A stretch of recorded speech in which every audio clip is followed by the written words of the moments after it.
Trailblazers 1-0 in the best-of-7 series. In boxing, Kubrat Kulev has been fined and banned for grabbing a female broadcaster's face and kissing her on the lips during a post-fight interview. Pulev, a heavyweight contender known as the Cobra, was also ordered during a commission hearing to attend sexual harassment prevention classes and pay a $2,500 fine before he can fight again in the state of California in July. Pulev, who has only once lost in 27 fights, grabbed Jennifer Ravallo's face and kissed her in the middle of a live interview moments after knocking out Romania's Bogdan Dinu in the 7th round of a match fight in Costa Mesa in California. In the meantime, WBC heavyweight champion Deontay Wilder has defended himself again after saying he wants to kill an opponent in the ring. The 33-year-old American said he was trying to get a body on my record, according to him, before defending his WBC title against compatriot Dominic Breazeale on Saturday.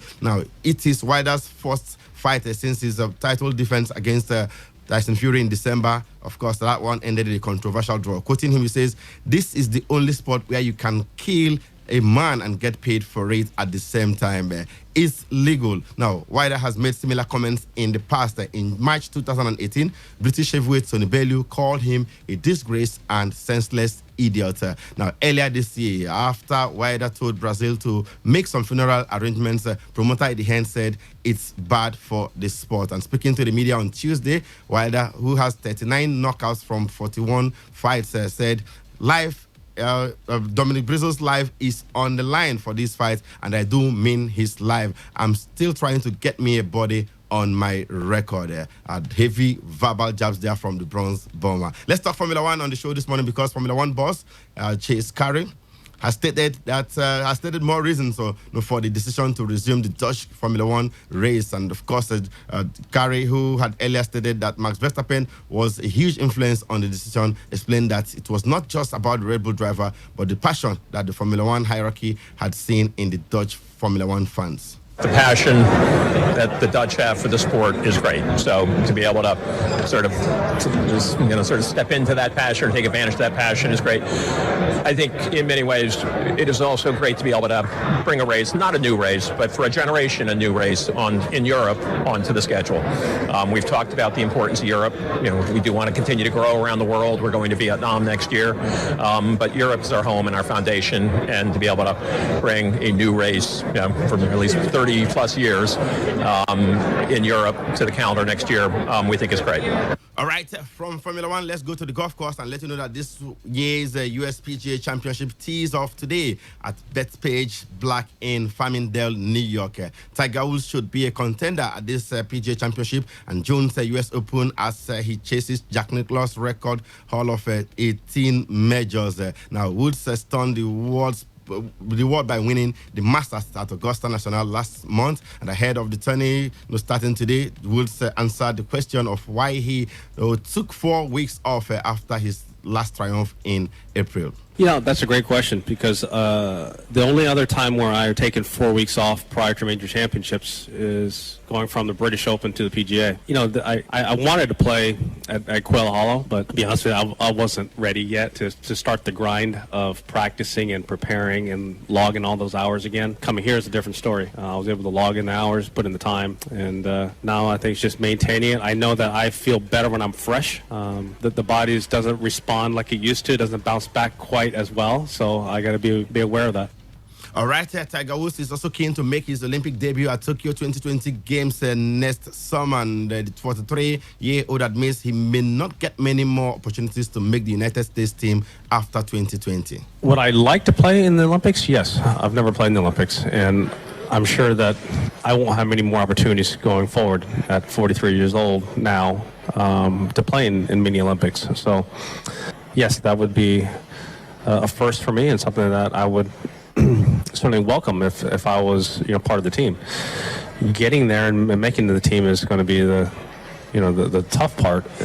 How many events? You just asked, how many events do I play? Do I add in a couple more to get in? These are all questions that will be answered going forward.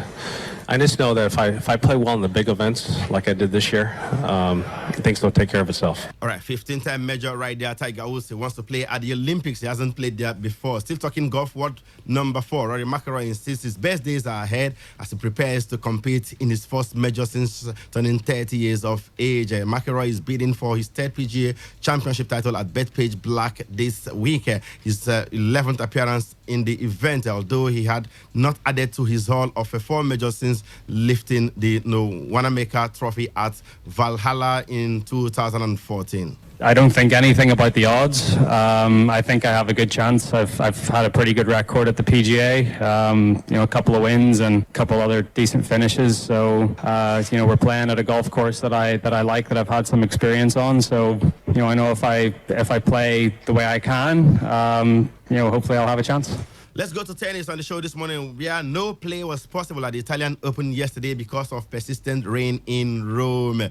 4-time finalist Roger Federer was due to make his first appearance at the event since 2016 against Yao Sosa. World number 1 Novak Djokovic was due to play Denis Shapovalov in the evening, but play was finally abandoned for the day at 8:30 p.m. local time. And Shapovalov earlier on Monday defeated Pablo Carreño Busta to set up a clash with the world number 1 Novak Djokovic. Djokovic insists he's feeling good enough to win in Rome. For sure, I'm coming into Rome feeling good and feeling a bit relieved as well. Obviously, it's different when you win a Master Series event on clay. You just feel like you took a step towards where you want to be, and you're headed in the right direction. I've played historically very, very well and successful in Paris. I won the title once, but I played finals several times, many semifinals. So I know what it takes to go far in the Grand Slam, but my attention is first focused on Rome. And also speaking is Nick Kyrgios, who displayed an impressive performance over Russian Daniil Medvedev, winning in 3 sets to advance to the second round. The Australian believes his ability to pause the rhythm of Medvedev was key to his triumph, even as he expects to record more successes in the tournament. TFO before the match, I was like, first point, I'm going to hit underarm serve, see what happens. I won the point, and then kind of just encouraged me to keep doing it. But yeah, it was a lot of fun. I think it's a good tactic against someone like him. He doesn't like people who just, just play every shot. He needs rhythm. So I definitely didn't give him rhythm today. All right, Britain's Jordan Konta and women's world number 1 Naomi Osaka were also thwarted by the rain. Konta is drawn against American world number 8 Sloane Stephens, while Osaka faces Dominika Cibulkova. They will all be part of Thursday's day section, which will now be split into 2 parts. Let's look at the fixtures for today. We have Yao Sosa versus Roger Federer. Diego Schwartzman will be up against Albert Ramos Vinoyas, and of course the Dominic team will battle Fernando Verdasco. Jeremy Chade up against defending champion Rafael Nadal. And of course Rabi Albo will take on Fabio Fognini. Taylor Fritz will be battling Kei Nishikori, with Marin Cilic facing Jan-Lennart Struff. Elsewhere, Stefanos Tsitsipas will be doing battle with Yannick Sinner, while Nick Kyrgios will be up against Casper Ruud. Philip Kohlschreiber will confront Marco Cecchinato, while David Goffin will be up against Juan Martin Del Potro. And of course, world number 1 Novak Djokovic will confront the dangerous Canadian Denis Shapovalov. In the female category, we have Alice Kone versus Carla Suarez Navarro. Amanda Alisimova will battle Kiki Bertens. Annette Kontaveit takes on Maria Sakkari. And of course, we'll have Gabinia Muguruza versus Danielle Collins. Elsewhere, Joanna Konta will battle Sloane Stephens. It will be Kristina Landanovic versus Belinda Bencic. Madison Keys will be up against Sofia Kenin, while Naomi Osaka, the world number 1, will of course be facing Dominika Cibulkova. Former world number 1 Simona Halep will also be in action. She will be battling Marketa Vondrousova. Still talking tennis, two-time French Open champion Maria Sharapova has withdrawn from this year's tournament because of a long-standing shoulder problem. The 32-year-old world number 35 has not played since pulling out of an event in her native Russia at the end of January and had a small operation in February. This year's French Open begins on 26 May and runs to 9 June. And that's all we have as far as other sports are concerned.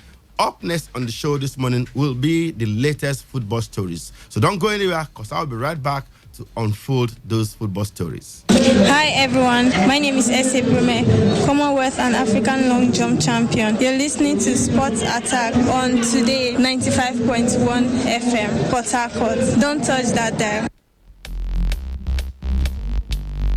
All right, let's go to the football pitch and let you know that 7-time league champions Rangers International of Enugu have sealed their place in the season-ending Super 6 tournament after they battled to a 1-0 victory against Bendel Insurance in the Nigeria Professional Football League match 20 fixture at the Nnamdi Azikiwe Stadium in Enugu yesterday. Substitute Felix Obuke scored another crucial goal for the Flying Antelopes as he found the back of the net in the 85th minute after the hosts had toyed fruitlessly to break the stubborn Insurance defense. Obuke's effort evaded everyone in the box before nestling in the back of the net to send the fans present at the Soccer Cathedral into wild jubilation. In the other Group A fixture, Niger Tornadoes beat MFM FC by a lone goal. In Umuahia, Samson Obi scored a late penalty deep into stoppage time to help Abia Warriors to a 2-1 win over El Kadimi Warriors in a Group B encounter. Now, the visitors took the lead 2 minutes into the game through Sule Mohammed, but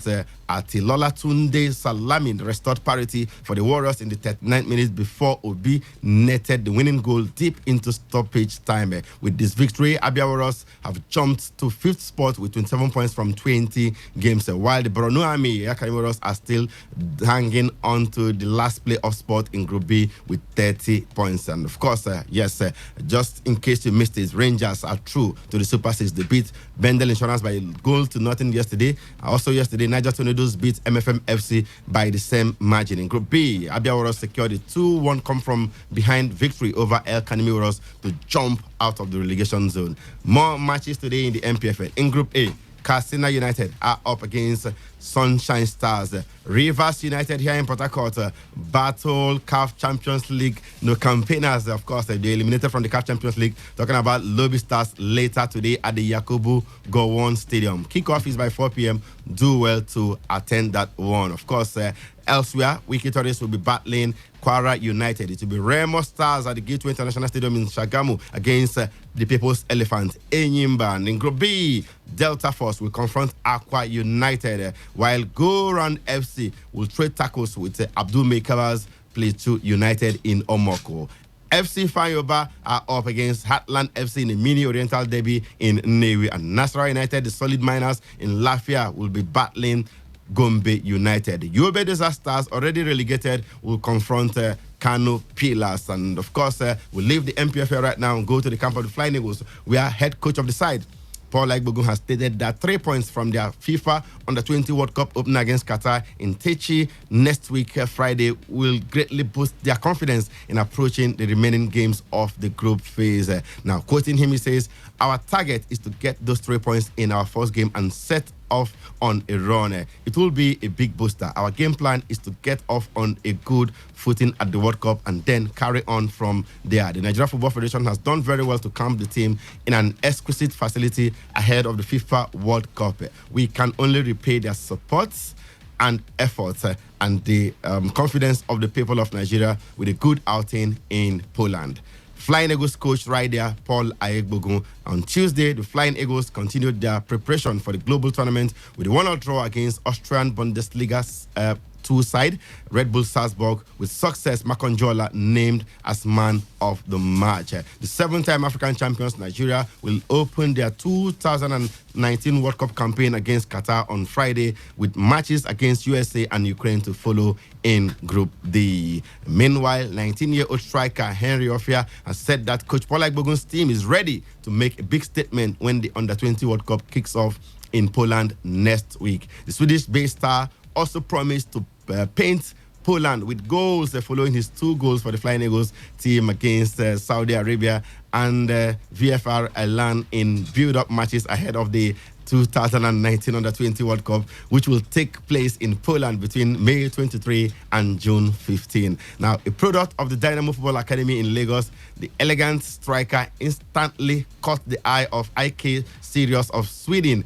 in an exhibition match in Lagos. In Sweden, Henry is regarded as one of the most exciting strikers, and of course, he has also been likened to the playing style of Eden Hazard. Now, speaking on his chances of making the Flying Eagles finalist to Poland, the Anambra-born player hailed.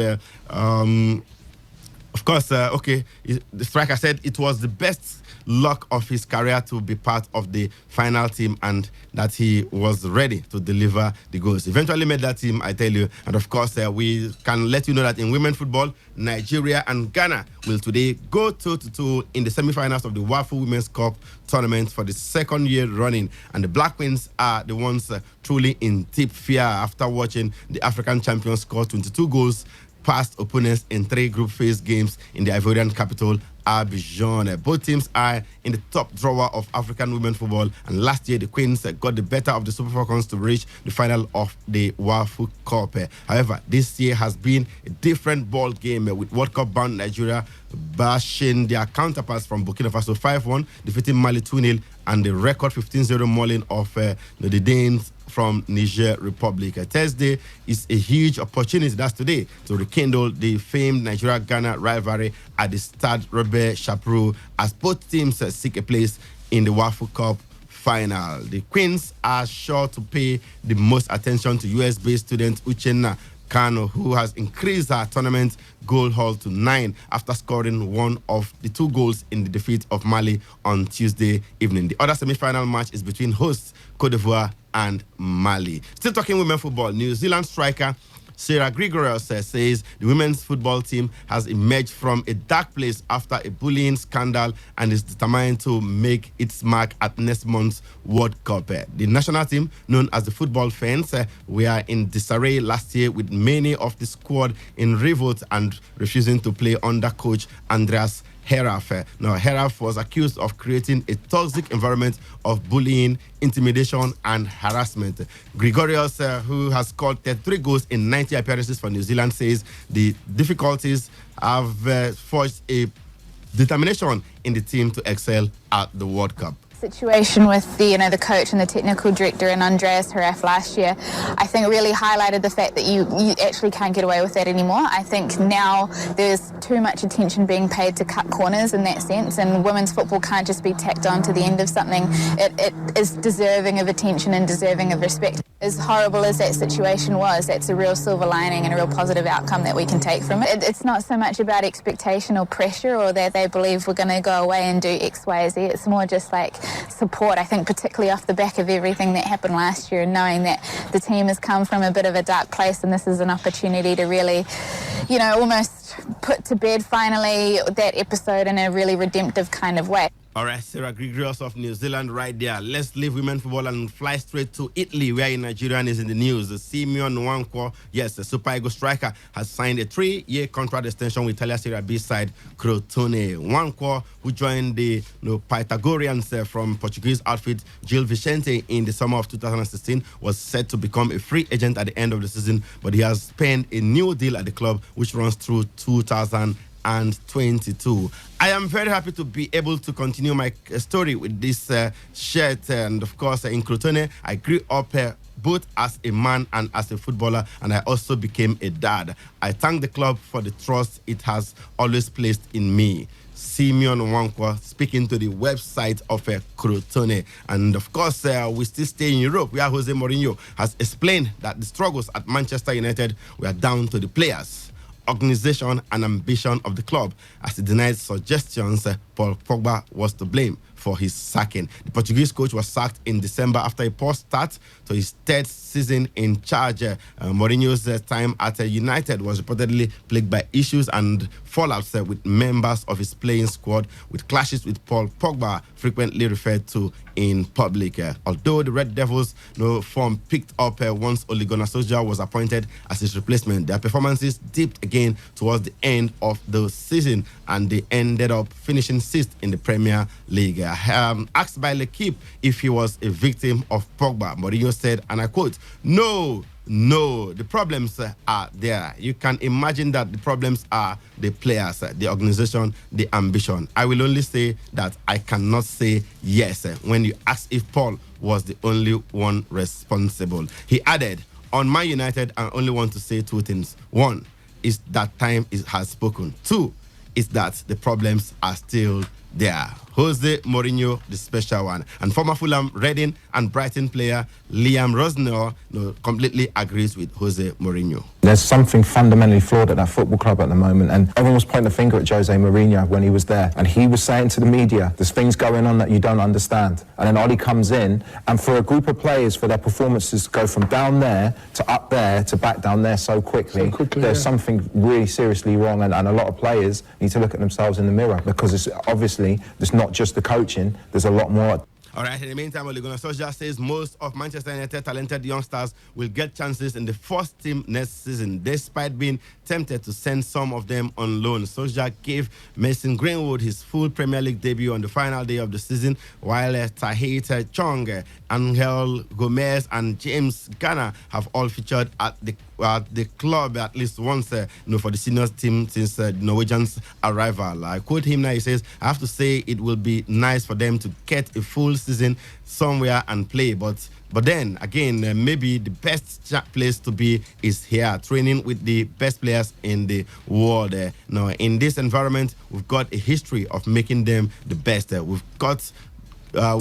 we've got loads of good examples of players being out for a year and coming back as men. Okay, still staying in England, Chelsea defender Cesar Azpilicueta has stated that the team used the friendly against the New England Revolution as a preparatory test for the Europa League final. Chelsea defeated the New England Revolution 3-0 early hours of this morning. Azpilicueta refused reports making the rounds that the friendly was a distraction, insisting that they are focused. We are focused on keep having good feelings, on being a good team to keep fit, because it's still nearly 2 weeks to the final, and this game is the last game before the big game. So we have to use it in the right way. We are facing an opponent that they are also involved in their league. So hopefully we can see what we have been doing during the season,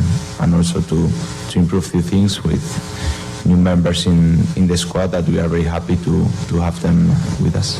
All right, let's go to Spain, and we can let you know that according to the latest financial report of Spanish professional football, La Liga clubs posted revenue of 4.479 billion euros, representing growth of 20.6% over the previous season. Now, this is the largest positive annual change in recent years, and particularly notable given that it's occurred following several financial years in which it has been consistently posting double-digit growth rates. La Liga's gross operating profit was 945 million euros. Operating profit was 325 million euros, and the net profit for the year was 189 million euros, producing a solid, positive, and growing set of results across the board, resulting in achieving the best figures in the competition's history. I'm beginning to wonder when Nigeria League will post such figures in revenues, I tell you. Elsewhere, Antoine Griezmann will not replace Felipe Coutinho at Barcelona at the end of the season. That's according to the Brazilian's agent. Now, despite an encouraging start to life at Barca, Coutinho has failed to recapture the form he showed at Liverpool before his 160 million euros switch in January 2018. This time, the attacking midfielder has managed only 5 La Liga goals in 35 appearances and failed to nail down a place in the starting 11, with 12 of his league outings coming from the bench.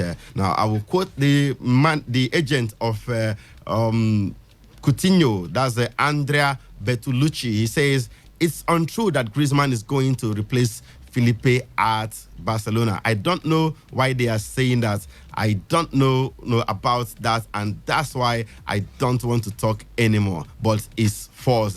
Okay, so he will not be replacing the man they are talking about, Coutinho. Griezmann moving to Barcelona. And we go to Italy, where Genoa, Italy's oldest professional football club, will be put for sale, the Serie A outfit said in a statement. Founded in 1893, the club has been owned by Enrico Preziosi, head of Italy's largest toy manufacturer for the last 16 years. The announcement came with Genoa 1 point and 1 place above the Serie A relegation zone with 2 matches to play. Preziosi took over in 2003 with the club in Serie B, saw them promoted 4 years later, and has since established them as a top flight club. And finally, in Germany, the German Football League, DFL, and its member clubs have unanimously rejected proposals to reform the UEFA Champions League. In a statement given after its AGM, that's the annual general meeting on Wednesday, the DFL declared that all 36 German professional clubs were against the proposed reforms, which could see the Champions League restructured into 3-tiered system from 2024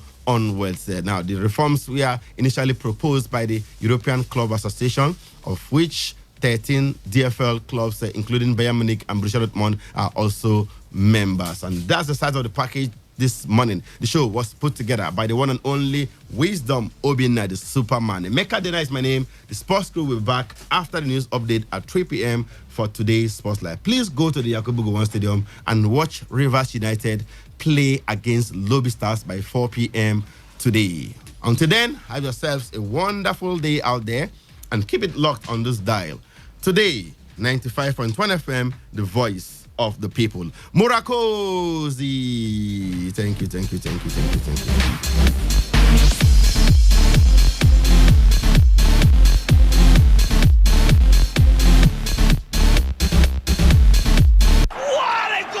Hangs it up for Ronaldo. Oh, my God! Experience the glorious goals rush.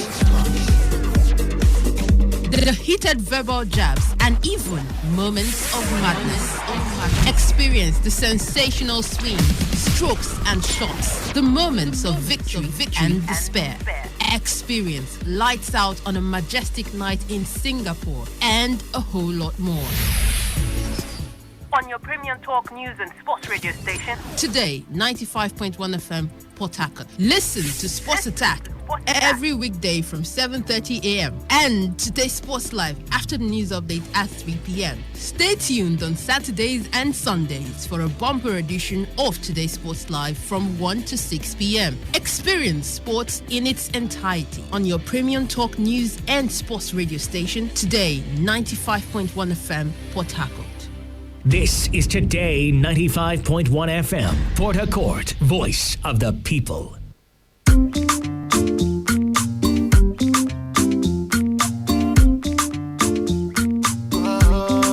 Penthouse.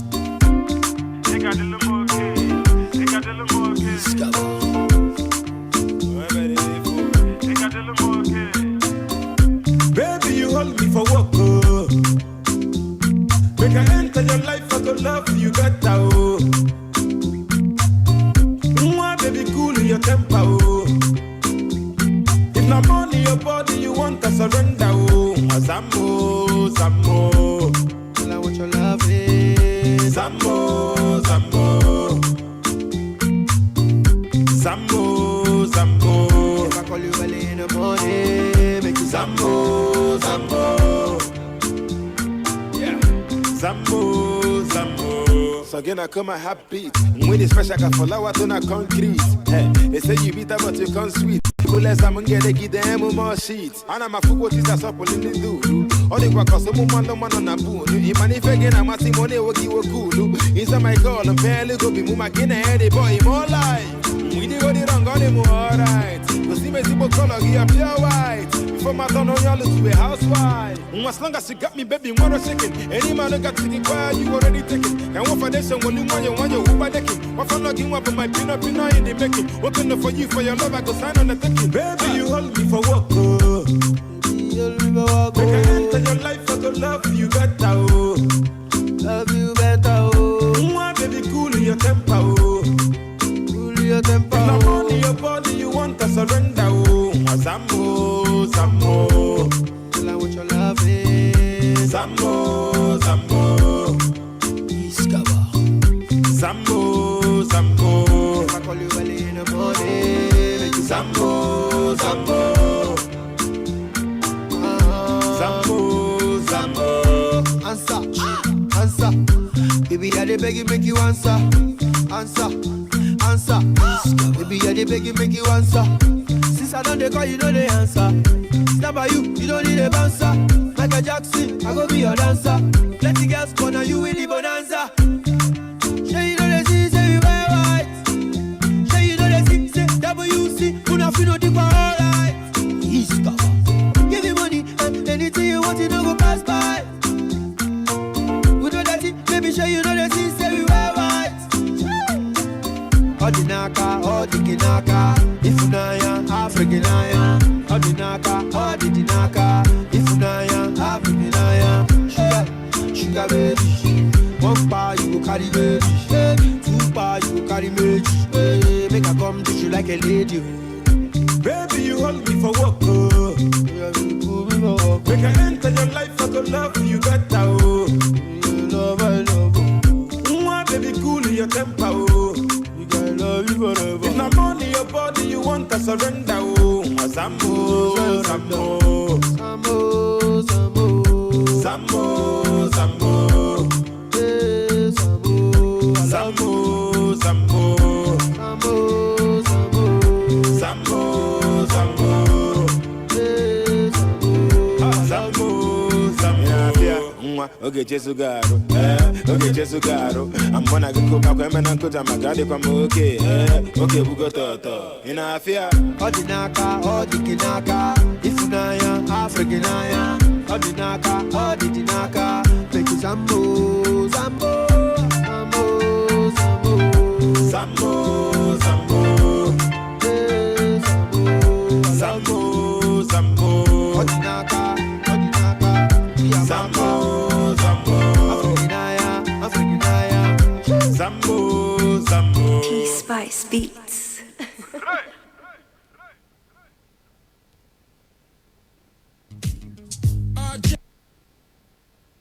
Port Harcourt, are you ready? Today, 95.1 FM, the voice of the people. Today 95.1 FM, good morning. My name is Ifeanyi, I'm calling you from... Hello? Yes, today 95.1 FM, good morning. My name is William, I'm calling from Port Harcourt. All right, William from Port Harcourt, go ahead. Talk radio. You have a right to say no, right? All right. I'm calling from Unipua. Okay, thank you so much from Unipua. We are the station that needs no introduction. Of course, you know, we give the best in news, sports. You like football, right? Entertainment, politics. In fact, call it talk. Yes, we know there's a lot you want to hear, and that is why we talk about everything. Talk radio. We're right before you. It's just a dial away. This is your number one premium talk radio. Today, 95.1 FM. Voice of the people.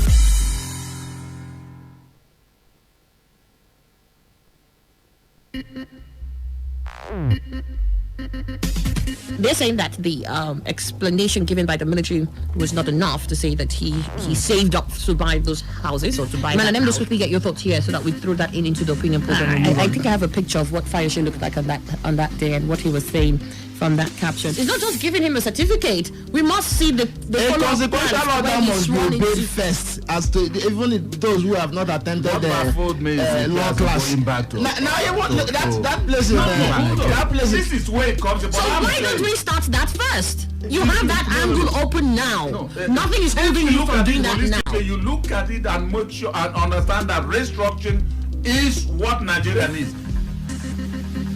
Today's Quest from 6 a.m. to 11 a.m. Catch Annie on this frequency, Monday to Friday. That is absolutely their position. Respect the law. Now the question will be which law? Today's Quest, a sure way to start your day. Because he hasn't really done anything here. Yeah, because both parties are contending.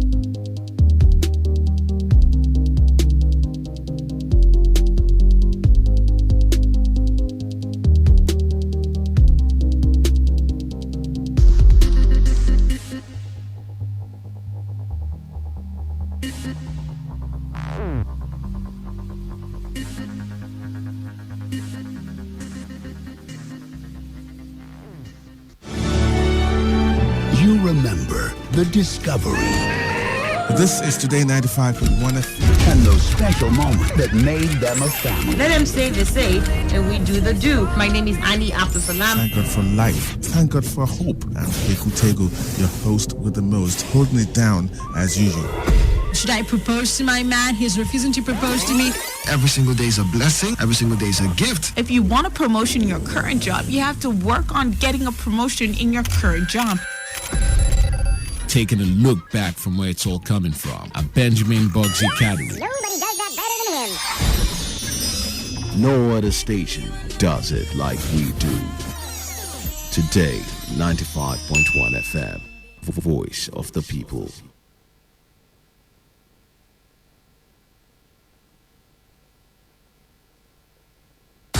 Okay, ready? Are we rolling? All right, we're rolling. Live from the Garden City of Port Harcourt, Nigeria, this is Today 95.1 FM Port Harcourt. Voice of the People.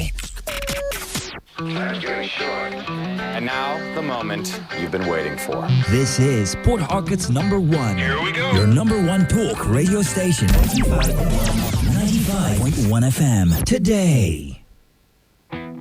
Wake up to today's quest. Wake up. All the news and information you need in one go.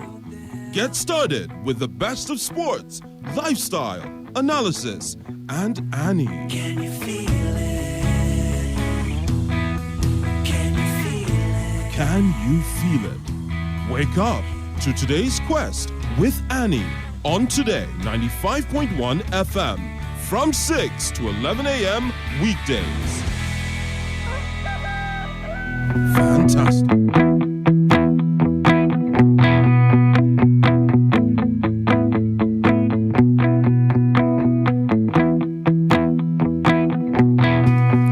It's 11 minutes after 8 o'clock. You're listening to Today 95.1 FM. Welcome to the show you've all been waiting for. Today's quest here on your premium talk news and sports station. Today 95.1 FM, the voice of the people. I am Annie Abdul-Salam, and I'll be with you from now till whenever you let me go, okay? I'm ready. I'm that committed. If you don't say go, I won't go. So entertainment and whoever else is supposed to come on board, we'll be at the mercy of the people today. If they say go, we shall go.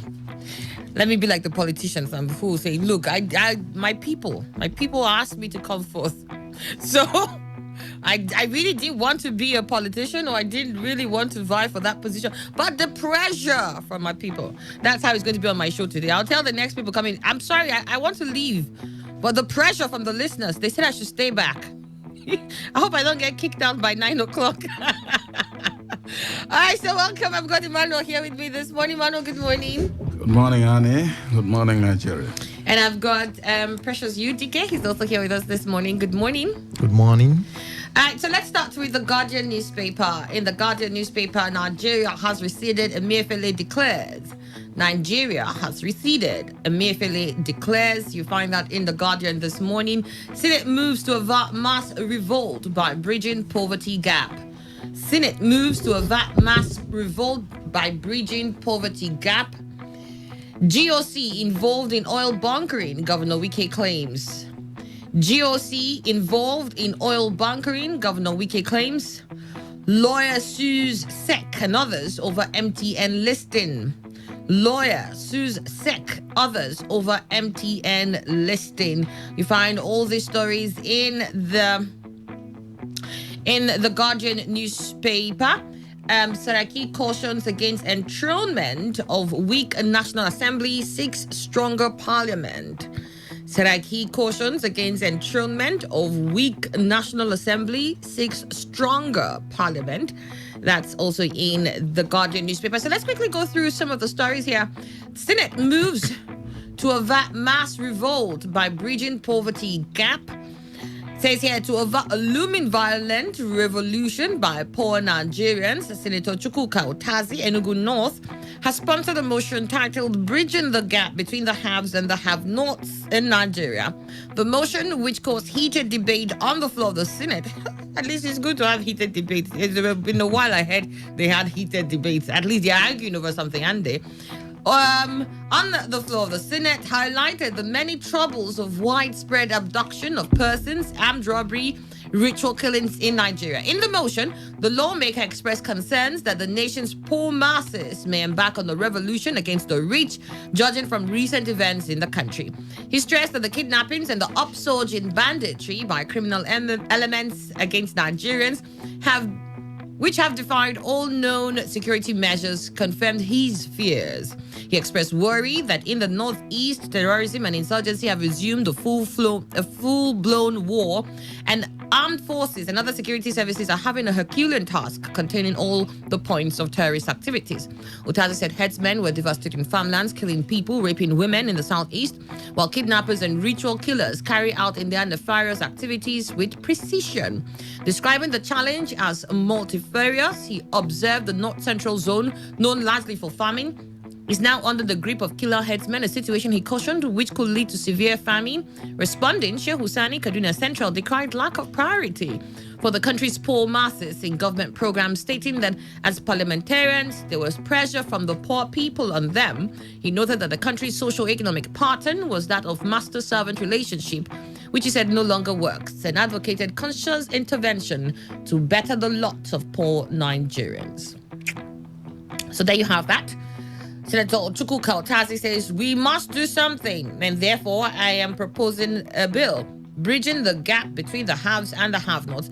Particularly said, look, there's a lot of widespread abduction of people, armed robbery, and ritual going on in Nigeria. It's on the increase. As a matter of fact, he believes that it's gotten to the point where the masses will revolt against those who have. I guess those who have obviously know themselves on the floor of the house.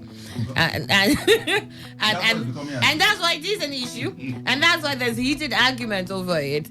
But, I mean, let's get your thoughts on this, Emmanuel. Is it finally they're beginning to listen to us, or they can hear us now? Well, that's what it signals.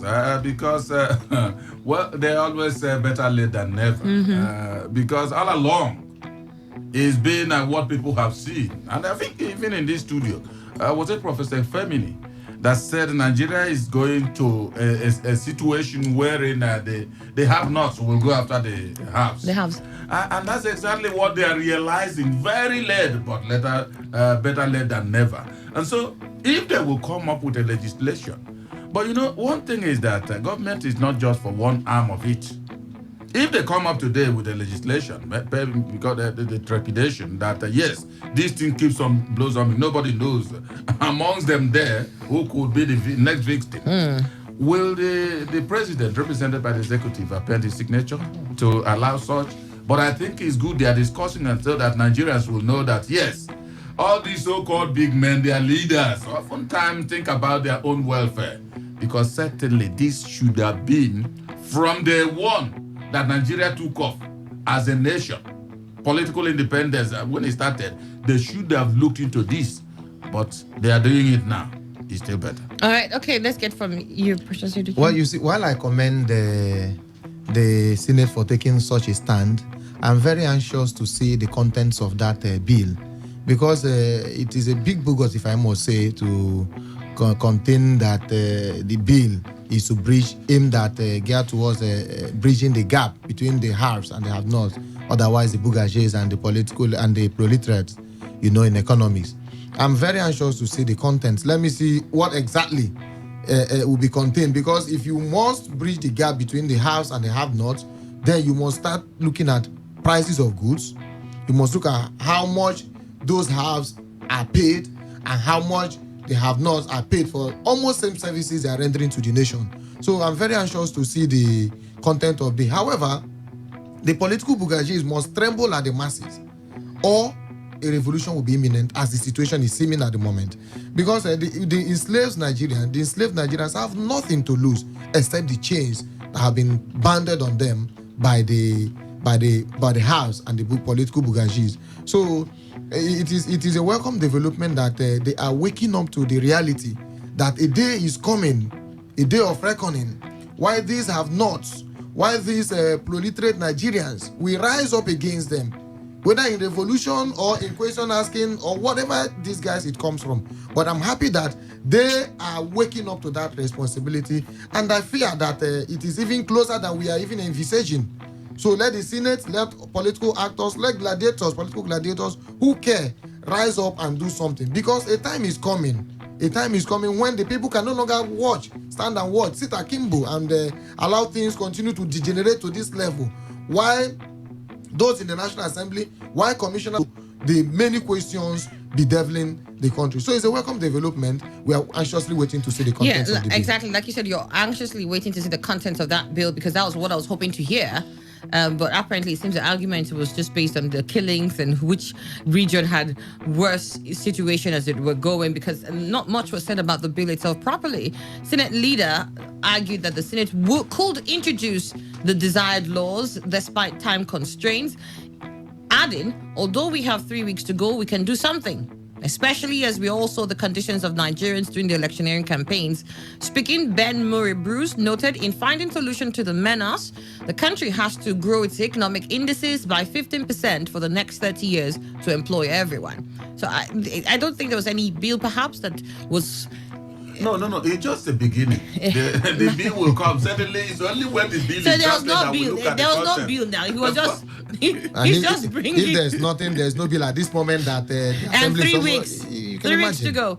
Well, I'm glad that at least before they left, they did want talk to about pacify it. the Nigerian populace. They spoke about it. The haves and the have-nots. Lawyer sues SEC and others over MTN listing. A Lagos-based lawyer, Dr. Charles Mekunye, yesterday took the Security and Exchange Commission to the Federal High Court Abuja, seeking to stop the planned listing of MTN shares on the floor of Nigerian Stock Exchange. In the suit marked so and so. Mekunye is asking the court for a perpetual injunction restraining SEC from going ahead with the listing of MTN shares pending the determination of the suit before the Supreme Court, bordering on an alleged breach of contract in the divestment of MTN assets. Joined in the suit as co-defendants are MTN and NSE. Also in the originating summons, Mekunye is asking the court to determine whether SEC can approve the listing of MTN shares in the NSE in view of the pending suit before the Supreme Court. So I guess this is just judicial matters. Thank God we have a lawyer here. Precious UDK. Yes. For the lawyer, he believes that because there is a pending case before the Supreme Court, especially on divestments made by MTN and her assets, whether they had done that properly, that SEC cannot go ahead and list her on the floor. Well, you see, in law, the pendency of a matter itself does not operate as a stay to stop any action whatsoever. Thank God that the matter is already pending before the court. But the SEC, I have read through that piece of news, and I'm of the opinion that SEC can actually go on to list MTN. However, the motion, if he has a motion directing the court to stop such listing, the good thing is that the motion will be on notice, and the defendants in the matter will definitely respond to it one way or the other. And then if the defendants have responded and the court finds merit in it, then the court can go on to either grant it. Then if there is no merit in it, the court will throw it out. But to say that because there is a matter pending, then all actions should be stayed, that is not the procedure. Status quo will remain. Status quo means that MTN will keep functioning until otherwise declared. Such functions include listing them in the NSE. NSE, yes. All right, then. Okay. Moving on from that story, let's move on. Man, I didn't bother because I just wanted to prefer. Whether you bother this comment. I just thought this well. He has explained. He had just hit exactly. Nigeria and the burden of cultism in primary and secondary schools. You find that in The Guardian. Is a feature. And it's a feature on education, and it was looking at Nigeria and burden of cultism in primary and secondary schools. In gangland movie fashion, some primary and secondary school pupils have become living horrors to their colleagues and even in their neighborhoods. Head Education Desk Iyabo Lawal explores the underbelly of rising cultism and violence among Nigerian youths. They pushed him to the ground. He landed on his face. One of the boys grabbed him by the scruff of his neck. Kneel down there. The pupils backed at their teacher. As the hesitant teacher contemplated whether to obey the order of his pupils, he got a smashing slap from behind. he needed no reminder that he should obey the order. In the classroom, you think you're the master, one of the gang members said. Well, we'll show you who the master is. You can beat students anyhow, you can talk to us anyhow. Another bellowed. The teacher was released not after being given strokes of the cane. He was warned not to reveal their identity or else he will be dealt with further. The teacher resigned from the school, reported the case to school authorities and the police. Fortunately, the students or pupils involved in the matter were later dismissed from the school. Let me just skip to some other part. Last year, the police said 4 teenagers said to be cultists launched a violent onslaught on the school community secondary school, Biogbolo, in Bayelsa State, armed with assault rifles. Excuse me, I'll take that again. I'm not sure I read well. No, you did. Assault rifles, secondary school. Yeah. That's Nigeria. It's evolution. According to media reports, the attack came some hours after the state's Ministry of Education expelled 7 pupils from the school found to be cult members. In 2016, the police in Delta State arrested 28 teenage cult members belonging to a group known as the Future Trigger Boys. The police said the suspected cultists aged between 13 and 16 years were rounded up during school hours following intelligence reports by members of the public. These are children who were sent to school to study, but regrettably they formed cult groups to terrorize their fellow pupils and the entire school. They call themselves the Future Trigger Boys. Since we arrested them, many of their parents have been on our neck. And they went on in Ondo, the same case here I'm seeing, Enugu, some here. Education experts urge that the home and the school environment should engender an atmosphere of care, love, and understanding and conducive for learning. Libraries, playgrounds, laboratories, all year-round sporting and academic competitions must be factored into the learning school calendar to engage pupils positively. So, Emmanuel, is it that because we don't have enough of that, therefore, in order to engage their minds, and we're looking at that very precarious age, 13 to 16, where it can go far and the child's mind at that age can go far and wild, and they don't have attendant activities within the school structure or even at home, and therefore find themselves in this sort of unholy groups? I really don't think it's because of lack of activity within the school. The fact is that those who have volunteered themselves for the use of evil certainly must become devilish and evil. The truth is this. I think the authorities always, I'll go back to the authorities. Authorities have not been checking exactly what has been happening in school. It's just beginning that every part of this country, every school seems to be nursing up this kind of individuals. This thing started way back in time when students from primary school were beating their teacher in the fashion you read there. And then when you see such thing, it's not enough to dismiss them. What are the measures put in place to deter others from engaging? Because you can dismiss somebody, he will quietly go home and you think he's an infant. In the first place, there are certain offenses that infants should not commit. And once they do commit that, then harsher measures should be introduced. Only telling them, go home, will not mean much. So, as government refused to do that, parents also refuse to look at their words from infancy.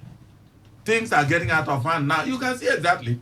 It's towing the same line with the Senate. Now knowing that, yes, in fact, we could be victims. So I think things are getting out of hand in this country, except the authorities turn over a new leaf, things will get completely out of hand. All right, Precious UDK, what do you think? You see, it's very, very painful. Same old stories, reminiscence of pain and glory.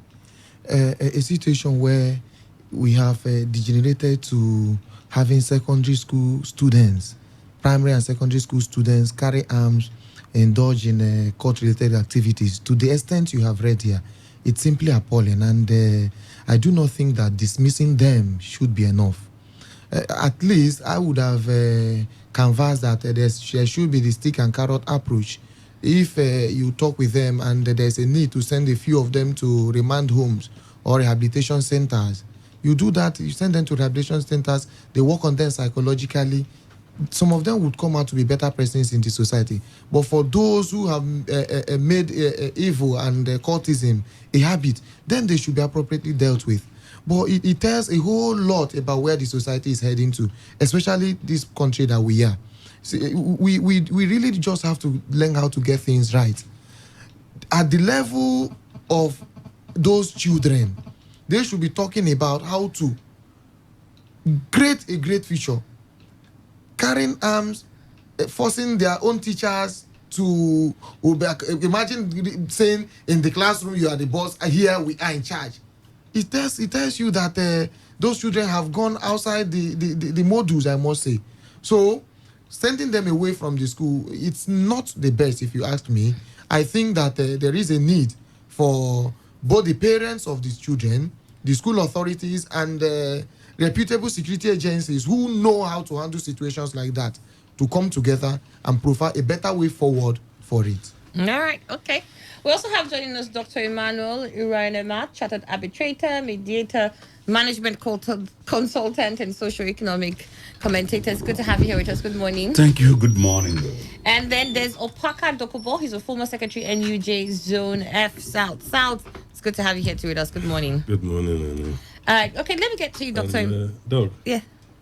Okay, you guys have not seen each other. No. Now okay. You want to tell him Happy New Year. After the war. Emmanuel and I have given ours last time he was here.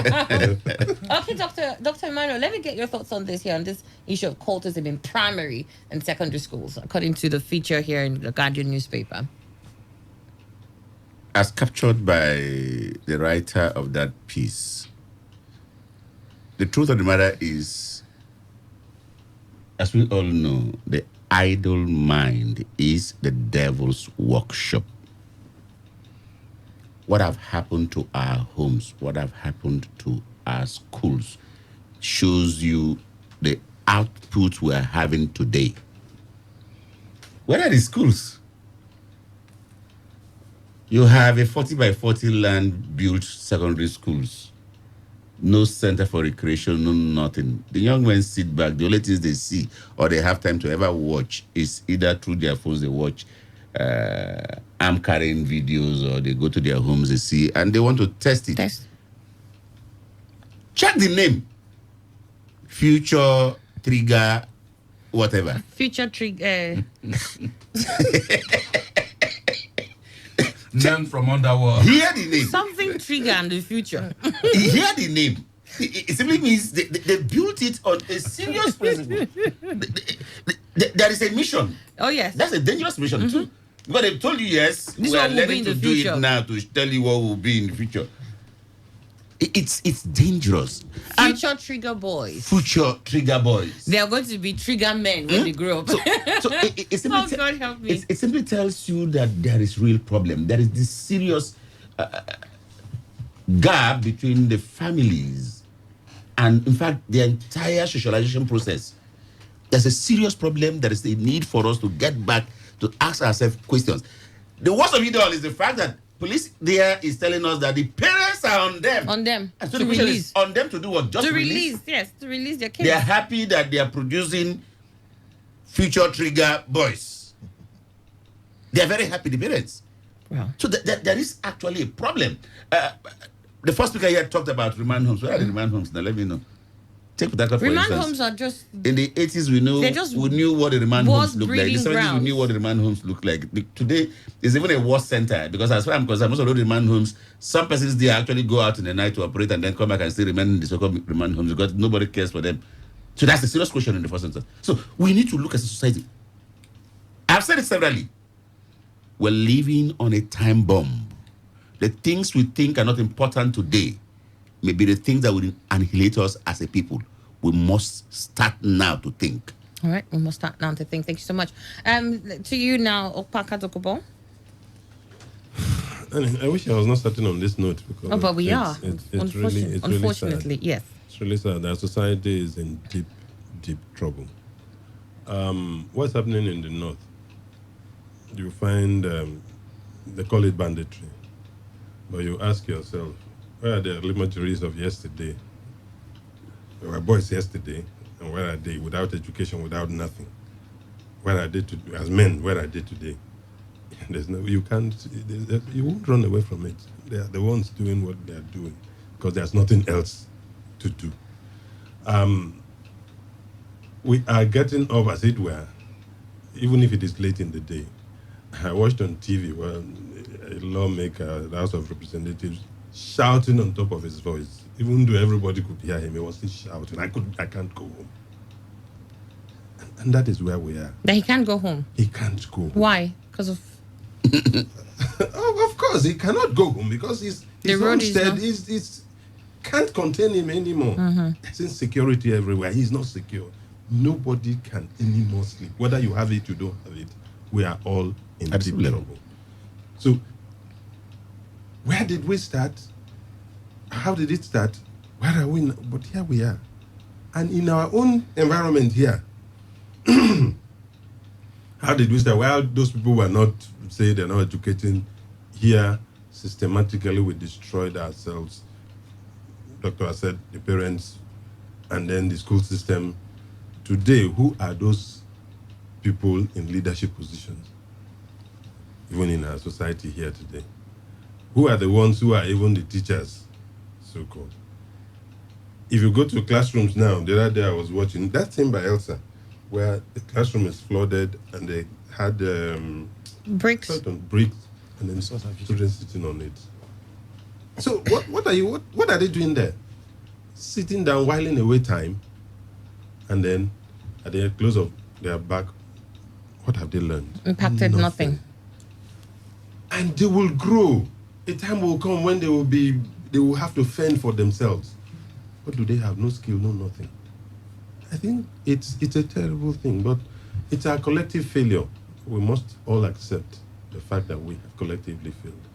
When you talk about agents of socialization, we're talking about the family. Where are the religious homes? What are we teaching? What are we preaching? What is coming out from there? It's a collective thing, and to tackle a problem like this, we'll have to approach it holistically. Let everybody think of a national rebate, a national consciousness, something that every sector must. Because if you leave one, it's like a chain. The moment you leave one, then it affects everyone. And funny enough, because earlier what we did start with here was the Senate moving a bill to avert mass revolt, where they said, there's a huge gap between the haves and the have-nots, and that's what they have finally realized and said, look, we need to do something to avert. They're afraid. Yes, they are afraid. They have They're to do something. leaving their comfort zones now. I mean, some of them are leaving this thing and no protection anymore. You must live. They're going to face the reality of what's outside. All of a sudden, so they said Senate moves to avert mass revolts by bridging poverty gap. And then, I also want to link that to the fact that it starts right from the primary schools too, when if you're not going to do the best for the kids by giving them the best education that they can have and ensuring that they're getting educated, you're just making this gap wider and more difficult for you to bridge. I can't imagine primary school having gang members. It's shocking. I just hope that a bill to bridge the gap will itself not create a further gap as we know it in Nigeria. Because the question somebody should be asking is, how do you intend to bridge the gap? You remember the Obasanjo era when we had something they called poverty alleviation or so? Yes. Yeah. And all they were busy doing was to give people handouts every month without work. In that kind of thing, what were you doing? You merely increase the person's appetite to spend. I know at the end of the month, I will have 10, 20,000 naira. So within that 3 days or 1 week, I will spend. I'm not bringing anything to the economy. So those are kind of things that they had brought to bear. I saw a proposal too for a bill for some sort of support for unemployed people.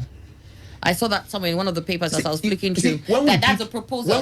But then, because for social welfare, I'm looking at other nations who do understand that they have members of public who are unemployed at the moment and need to survive. And in order that they don't take to a life of crime, you provide some sort of some means, something. Either food stamps, or you give them discounts at certain stores, or you give them cash so that they can at least live above.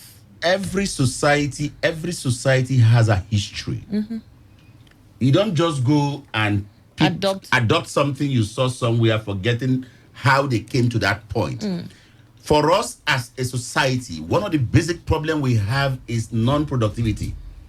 Now, Apaka did say, for us to solve this problem, we need first and foremost to look at it holistically. Okay, you know what? Let's just pause this topic. Huh? It will feature in the right place. It will feature in the right place, so we can touch other things. Saraki cautions against enthronement of weak National Assembly, seeks stronger Parliament. Saraki cautions against enthronement of weak National Assembly, seeks stronger Parliament. Senate President Bukola Saraki has cautioned against the enthronement of a weak Parliament in Nigeria, saying that what we need is a strong National Assembly to deepen democracy and good governance in the country. According to him, without a strong Parliament and principle of separation of powers among the three arms of government, Nigeria cannot move forward. Saraki said this after receiving an award of excellence from the Ariwa Online Publishers Forum. Others who also received the awards for their contribution in promoting growth and development of the 8th National Assembly were Speaker of the House of Representatives Yakubu Dogara, Senator Sheikh Husani, Magnus Abe, and Kabiru Gaya. The Senate President, however, cautioned that without a strong parliament, democracy is threatened. He said, as long as our parliament is strong, Nigeria will be stronger. I think it is important that we lay a solid foundation to strengthen our democracy. Besides, the Senate President noted with satisfaction that the media has been playing an important role in ensuring the survival of democracy, saying you have a responsibility to ensure that individual interest gives room to collective interest for a better Nigerian for all. He commended the group for their award, stressing that he was happy that the media was able to appreciate what the 8th National Assembly stood for. Now, during his iftar dinner with the president did say he had a first relationship with the 8th Assembly. He was hoping for a better relationship with the 9th Assembly. And Saraki here now is saying, look, the worst thing that could happen is to have a rubber stamp assembly. What we want is a stronger parliament. We don't need a weak parliament. I'm sure what Saraki believes is that the 8th Assembly was very strong. Yeah. And that it was because of how strong they were that they were able to checkmate the federal government in the manner they did. The federal government, through the president now, doesn't believe that was checkmating. He believes that it was just a frosty relationship. So I want to understand, is it possible to have a strong parliament that is not having a frosty relationship with the executive? Very possible. Absolutely possible. You see, what Saraki's angle, I think what he feels is the strength of the 8th National Assembly is the bickering between the legislature and, of course, the executive. I don't think weakness is never a good quality anyway. However, how is your own strength being discharged? For instance, a situation wherein he belonged to a party and the party maybe had the agreement, he sneaked away from there and went to assume the position. Is that the kind of strength we are talking about?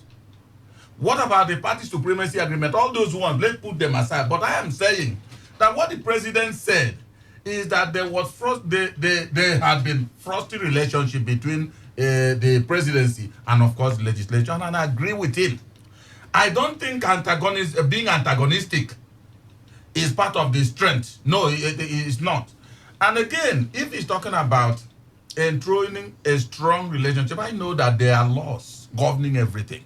And a strong National Assembly is the one that will just follow the laws, not bending it because of perhaps pecuniary maybe benefit or whatever benefit. But when you are just bent on, we are going to do this thing to our own interest as a National Assembly, I don't think it's strength. Rather, for me, it is weakness, and that weakness is a malleable one even. All right. Okay, we got your thoughts. Precious? Well, you see, I was actually wondering what Saraki actually means by weak assembly and rubber stamp, most likely, guy. And a strong parliament, you know, because I'm of the firm view, very considered view that an assembly is such a national assembly is such an institution that should stoop to conquer. It is not such that should exhibit strength and power, especially when it has to do with working with the president. You see, yes, there is, as he has said, there is a separation of powers, which is an age-long principle in federalism and government. But in as much as there is separation of powers, there's also what we also call checks and balances.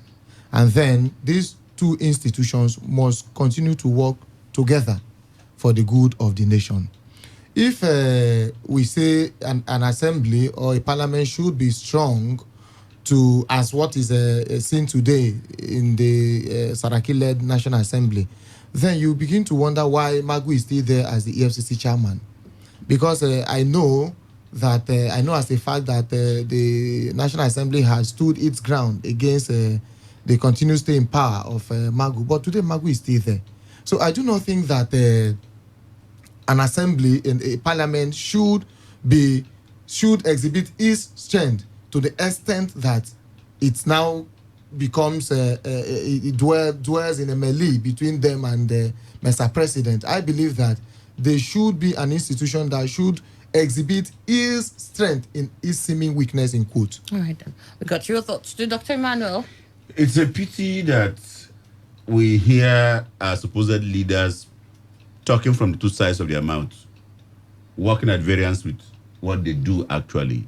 If you tell me, yes, we don't need a weak assembly, like you did moderate it as in rubber stamp assembly, I agree. Yeah. But I challenge Saraki to tell me, for the 4 years or so he's been in office, the 8th assembly should show us people laws that they made. They are representative persons. The extent of strength we want from them is the strength of the people. That they are able to evoke or tell government or to convince government on the needs of the people. He should show me. All I saw them do was to go and amend a CCT Act when they saw it's going to hold them. Look for ways to want to go and amend an EFCC Act if it's going to hold them the next day. They just were busy being strong to self-protect themselves. That's all they did in the almost all the 3.5 years or thereabouts they've spent in the National Assembly. Is that strength? Okay. A representative is supposed to be the voice of the people. I challenge them. All the virtually what they call the constituency projects they did. How many of their constituencies did they go to that gave them anything to say? They did it on their own. Was that the kind of strength we want? And then I know those projects are actually wanted by the people. In the first instance, is that a strength we want? Because you want to fill your pocket, you go and impute what you want into a thing. We want a legislature that will have the strength to know what the people needs, requires, and to be able to pass that on, convince the other arm of government, because they must work together, the whole of them, to put such things into action. That's the kind of strength we want in the 9th legislature or assembly. Okay, Opaka Dokobo.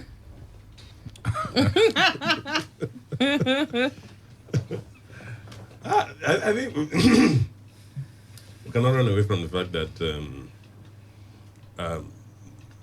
these are arms of government and they are equal in strength and equal in power. But all of them, I think, should have been working towards one goal. Whether you're in the executive, you're in the legislature, you are in the judiciary, towards the good of the people. Put all of them together, they are government. And one arm is seen to be the head and the representative, as it were, the head of that administration. And that is the executive. So whatever goes down in a particular administration, for me, I hold that head of the executive responsible. If it is good, the buck stops there. Commendation. If it doesn't go well, be prepared to take the blame. So when you see the executive and the legislature flexing muscles, the question at the end of the day is, who takes the responsibility of whether the government moves forward or remains stagnant and the people suffer or enjoy? The buck stops somewhere. And so, for me, when you say this one is powerful, of course it should be powerful. The other one is as well powerful. They must find a way, and all of them must find a way to work together such that they do not halt the state of ship and the people get to suffer. Get to suffer for it. All right. Okay, we got your thoughts on that. Saraki says we must not enthrone a weak parliament. Do everything we can to make sure that the 9th Assembly is solid. Okay, to the Punch newspaper, and let's quickly see if we can run through some. We have here El-Rufai knows how to retire Tinubu. Okay, that's in the Punch newspaper. There's another person somewhere that knows how to retire himself. Oshomole APC instigating EFCC to arrest me. That's what Okorocha is saying. Oshomole APC instigating EFCC to arrest me. That's coming from Okorocha. Police uncover plans to attack oil installations. That story is in the Punch newspaper this morning. Ninth Senate will bar ministers from overseas trip during budget defense. Ninth Senate will bar ministers from overseas trip during budget defense. But I heard that in the House of Reps, they kicked out the bill that sought to seek that public officers or politicians, as they were, did not seek medical help outside the country. They kicked it out. Let me just get your thoughts on that quickly. Well, you see, I know, because they will always want to go there. Yeah, they said it infringed on their human rights. Human rights. Because I have said, you see, nothing is costly if you can afford it. Now, they are saying now, where are we being now braided from going outside? Since if you can, you go. If you can't, you stay. But I tell you, if such law sells through, now there will be attention given. They will come up with laws that will refurbish. Yeah, but and you know, there's shape. several things again that could easily infringe on your right, like the right to be the president here. Regardless if I've lived here, I was born here. If my parents are not Nigerian, I cannot be. Yeah. So, but that's just the law here. For you to be a president, you must be from that. So we're saying now, if you want to be a politician, well, part of that is that you will not go outside and seek medical aid. Well, I know. See, for me, Annie, it's restrictive somehow, though. It is restrictive, but I also believe that it will also channel the attention to make sure that the health sector is better for One of the reps said that, I think he was from Bauchi, I think. He said he went for a comprehensive checkup and the doctors there told him everything was okay here in Nigeria, and that he still had friends who were insisting, you better just go outside and check. It was until he went outside that they discovered a few things. His eyes will be open. So you knew it was that bad. So what laws did you, when you came back, what bills did you seek to put in place to ensure that the healthcare gets better for people like me? They wouldn't want to be strong there. They want to be strong to make laws for themselves. Obaga, let me quickly hear from you on this. It's true. Well, I don't... See, I keep saying, when you look at the government operatives, especially in this dispensation, the president is the number one man who has been going in and out. So you want to go and do such a law and indict him at this time? I'm sure that's go ahead and make the law. But that was not even what they were strong. That's the very first way people are going to look at that. That was not what they were looking at. If you are strong, the discussion there on the floor was them. If you are strong, that's one part of the law. You should show your strength, that is strength such that the president himself will have no reason to further go out. It's true.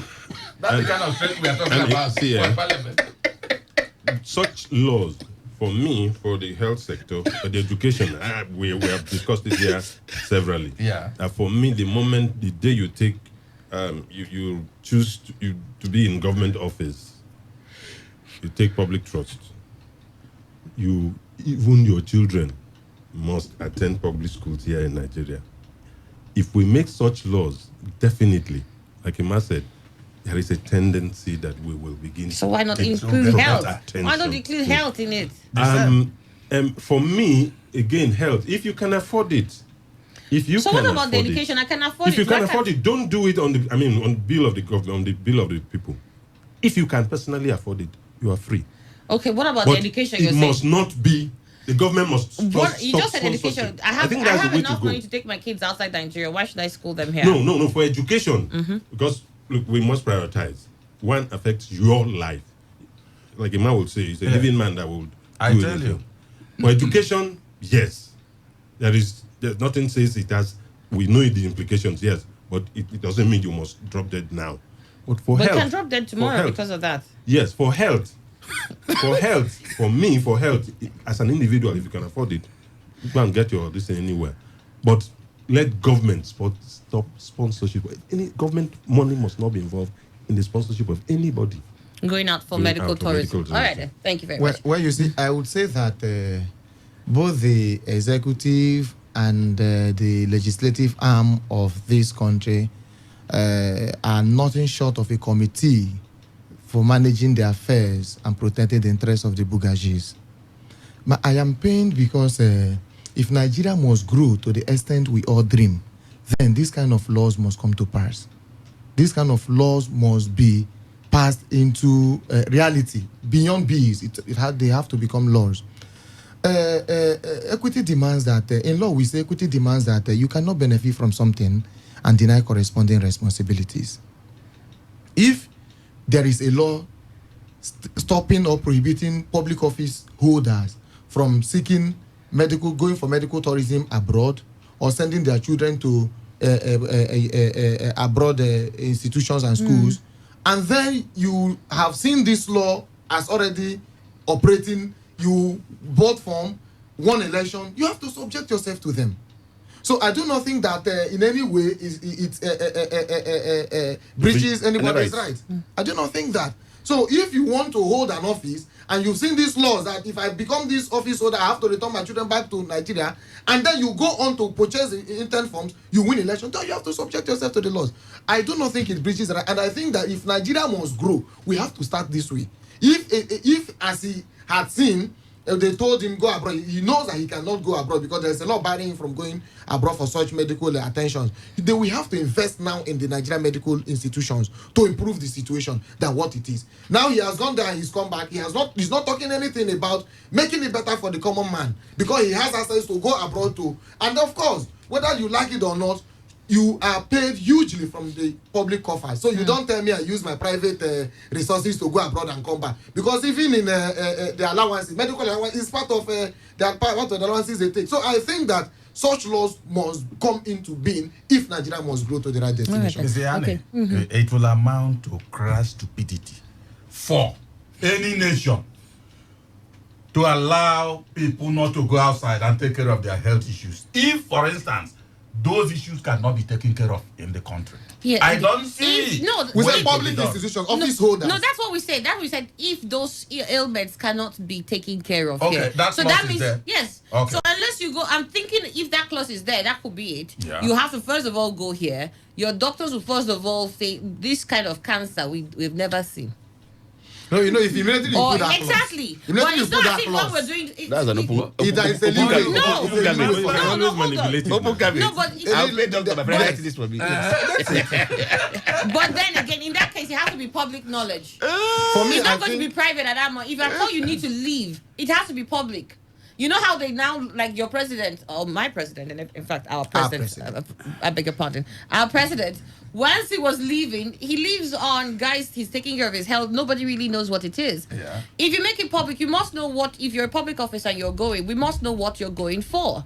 So it's not, I'm not feeling too good. I'm going for a checkup. No, I'm going because my cancer is in stage 3. So we'll know that you're going for typhoid that we're treating here every day. There's no. It's a human activity.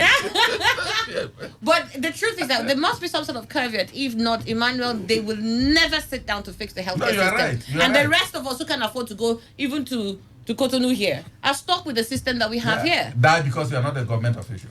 And then we say because we don't want to infringe on their rights. My right is being taken daily by them. Exactly. Police uncover plans to attack oil installation. We'll take this real quick. We've got to go in the Punch newspaper. Police uncover plans to attack oil installations. And then we also have Atiku, PDP doing everything possible to sabotage Buhari, federal government. Atiku, PDP doing everything possible to sabotage Buhari. We'll take that story when we come back. No, we have to take this break just before the news update. Thank you, gentlemen. Thank you.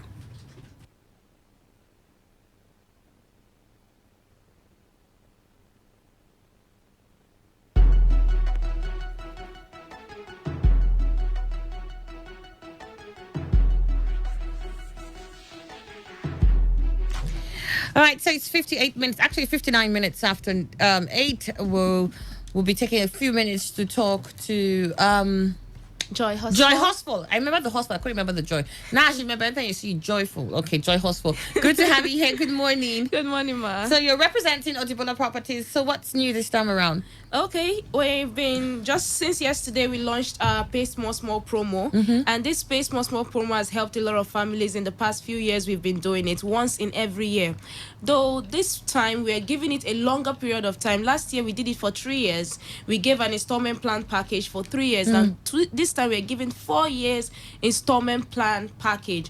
But this is for the low income earners, because we've realized that when it comes to real estate investment, the people that have the most opportunity are the elites and those that have as much as possible to put in to real estate. So we are giving this opportunity to those low income earners who are the market women, even as a housewife, the business woman, the carpenters, and all. You can come in and invest in real estate. And one thing we are also trying to encourage them to do is invest. And even if you're not going to build on that particular property at that particular time, when you're paying little by little, this property increases value, and your price, the money you're paying, is not increasing.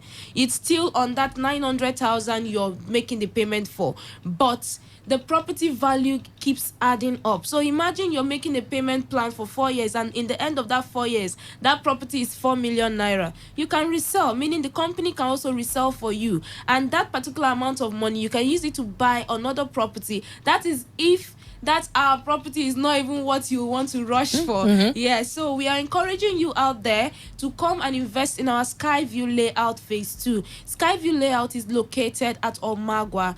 After the Market Junction, you see a junction leading straight to where the layout is, and that road leads to Choba, and there's another access road leading to Alo. This place has a very beautiful plan, and we've made sure that we are providing the parameter fencing for the layout. It's already mapped out, so there are already access road within the layout. Some of our clients have already started fencing their properties. So it's not something you're thinking in the next 10 years, in the next 20 years. No, it's not a totally bushy environment. It's a beautiful site. So come now and invest. We have just 60 plots left for this promo, and we're giving 1 plot for each person. So come now. You can pay only a down payment of 350,000. Now after that 350,000, you start paying a subsequent payment of either 12,500 or as you want, meaning you can pay 20,000 every month, you can pay 30,000 every month till you finish your payments,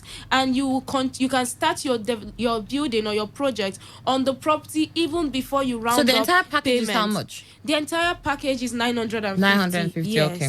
Yeah, so this is a beautiful opportunity. So I encourage you out there to invest in landed property. So now you have no excuse of thinking that you need a bulk money to invest. So you out there that has been waiting, don't wait anymore. Don't wait for your brother or sister to tell you. You should be the one to pass the message to them, so you all can come through and visit us at Tombia Extension in Yewelin Sirim Layout, GRA Phase 3. That's where our office is, just before Liverpool Hotel. Tombia Extension, GRA Phase 3 in Yewelin Sirim Layout. So you can also contact me on 070 123 64510. I go again with that number, and you can text I am interested to 070 123 64510, or you can call 070 628 24485. I go again with that number, 070 628 24485. So you visit us again at Inyawelin Sirim Layout, GRA Phase 3, Tombia Extension. We'll take you for inspection this Saturday by 10 a.m. Please try and make it. I will go ahead with business. Thank you. Thank you so much. Radio has never been this good. 95.1 FM, Port Harcourt. This is Today 95.1 FM, Port Harcourt, voice of the people. Today, 95.1 FM, Port Harcourt. News update.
Hello and good morning. Here's the news update on Today 95.1 FM. I am Annie Abdel Salam.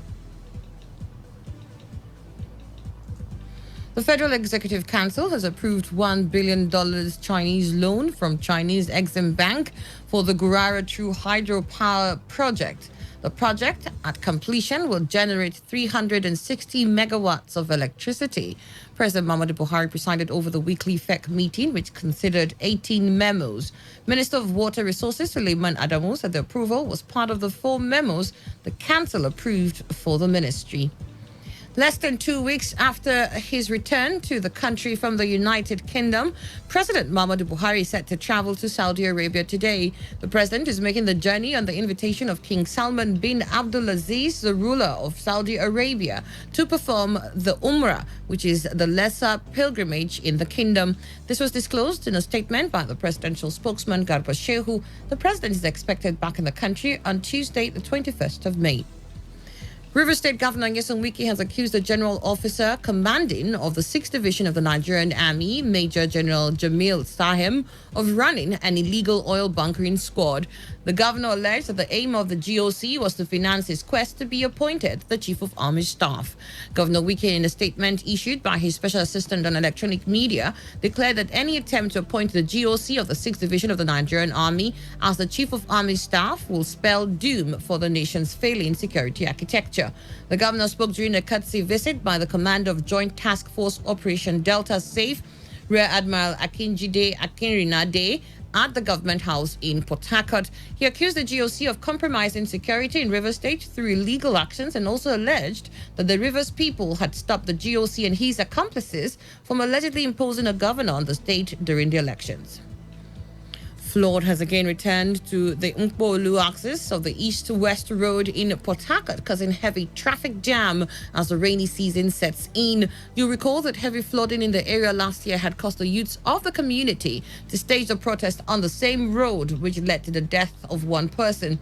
Several months down the line, there appears to be no solution in sight, which has led residents of the area to cry out for help from the government. A youth leader in the community, Ezekiel Bobby, who spoke to our correspondent Sandra Kenneth, said the constant flooding of the area has given the community a bad name as business activities in the area are gradually going down. And on the foreign scene, the U.S. State Department has ordered the departure of non-emergency employees from Iraq amid rising tensions between the U.S. and Iraq's neighbor, Iran. Staff at the embassy in Baghdad and the consulate in Erbil must leave as soon as possible on commercial transport. Meanwhile, the German and Dutch armies have suspended training Iraqi soldiers. The U.S. military said on Tuesday that the threat level in the Middle East had been raised in response to intelligence about Iran-backed forces in the region. And that wraps the news update here on Today 95.1 FM. Thank you for listening. So have a good morning. Radio has never been this good. Today 95.1 FM, Port Harcourt.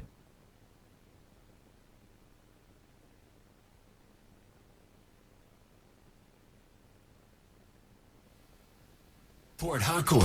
Bud X Bars is here. 15 bars, 5 weeks with the kings of the turntables. DJ Consequence, DJ Nana, DJ E Cool, and DJ Crowd Controller. Experience epic parties every weekend from the 3rd of May. Follow at Budweiser Nigeria for updates. Be a king. Today is here. Yesterday is gone and unrecoverable. Tomorrow, you don't know what it holds, right? You have today. Yes, you heard me. You have today. The indisputable truth is that today is pregnant with both good and bad. You have freely been given today as a gift to see what you will make out of it. Permit me to be positive. Permit me to sideline the negative and magnify the good. Permit me to espouse on today. Today is great. Today is wonderful. Today is targetable and targets can be achieved. Today is domineering and you can be dominant. Today is a conqueror and goals can be conquered. Today is challenging and you can challenge yourself for the better. Today is cheerful. You can choose to be happy. Just in case you're sulking, saddened and feeling sorry for yourself. Enough of the wallow in self-pity. You have today. I mean today. A journey of 1,000 miles starts with a step. Take that step today. Opportunities are everywhere. Just be sensitive. Build on yourself and get ready for the opportunity. Be the best you can be today, because I see the sun smiling on you. This message is powered by Today 95.1 FM. Voice of the people.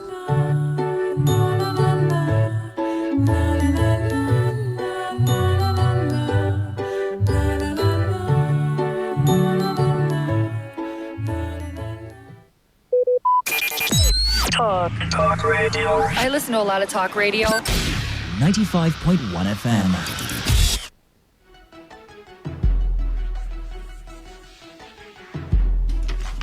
It's 10 minutes after 8 and you're listening to Today 95.1 FM. I've got Mr. Francis Siebel, aka Too Much Money, here representing FX Trading Corporation and iBoomerang's. He's here to represent FX Trading Corporation and iBoomerang. They have a seminar, I understand. So it's two companies coming together to have the seminar, right? Yeah, exactly. So tell us about the seminar. Good morning, Port Harcourt. Good morning, listeners. We are having an event this Saturday in Port Harcourt here, and we are using this medium to invite the general public to attend. And the event is all about money. I call it money game. And people are looking for a way, a medium to make some cool money in addition to whatever they are getting now. So we tried to bring a very reliable program, company which is just being launched in the US, and it is called iBoomerang. iBoomerang is being chaired or piloted by a renowned name, Horton Box, in the US. Okay. If you might have heard about name Horton Box, he has been in the MLM industry for the last 29 years, and is a millionaire, a 7-figure income earner in dollars. He earns close to 1.3 million US dollars on monthly basis. And this is the person who has floated this company. It's brand new, and he happened to be in the travel industry. This company is affiliated with the travel industry. If you find out, you want to know more, go and check. The travel industry makes about $8 trillion per year. It's a huge industry, yeah. Okay. So somebody will say travel industry, travel. Yes, travel if you check the statistics, Asia alone make about $6 billion US dollars in a day. From traveling? Yes, traveling alone. $6 billion US dollars per day. You go to Africa, where people think we don't travel. Africa is about 487 million US dollars every day on travel alone. When you break it down, you come to about $5,500 per every second, which Africans spend on travel.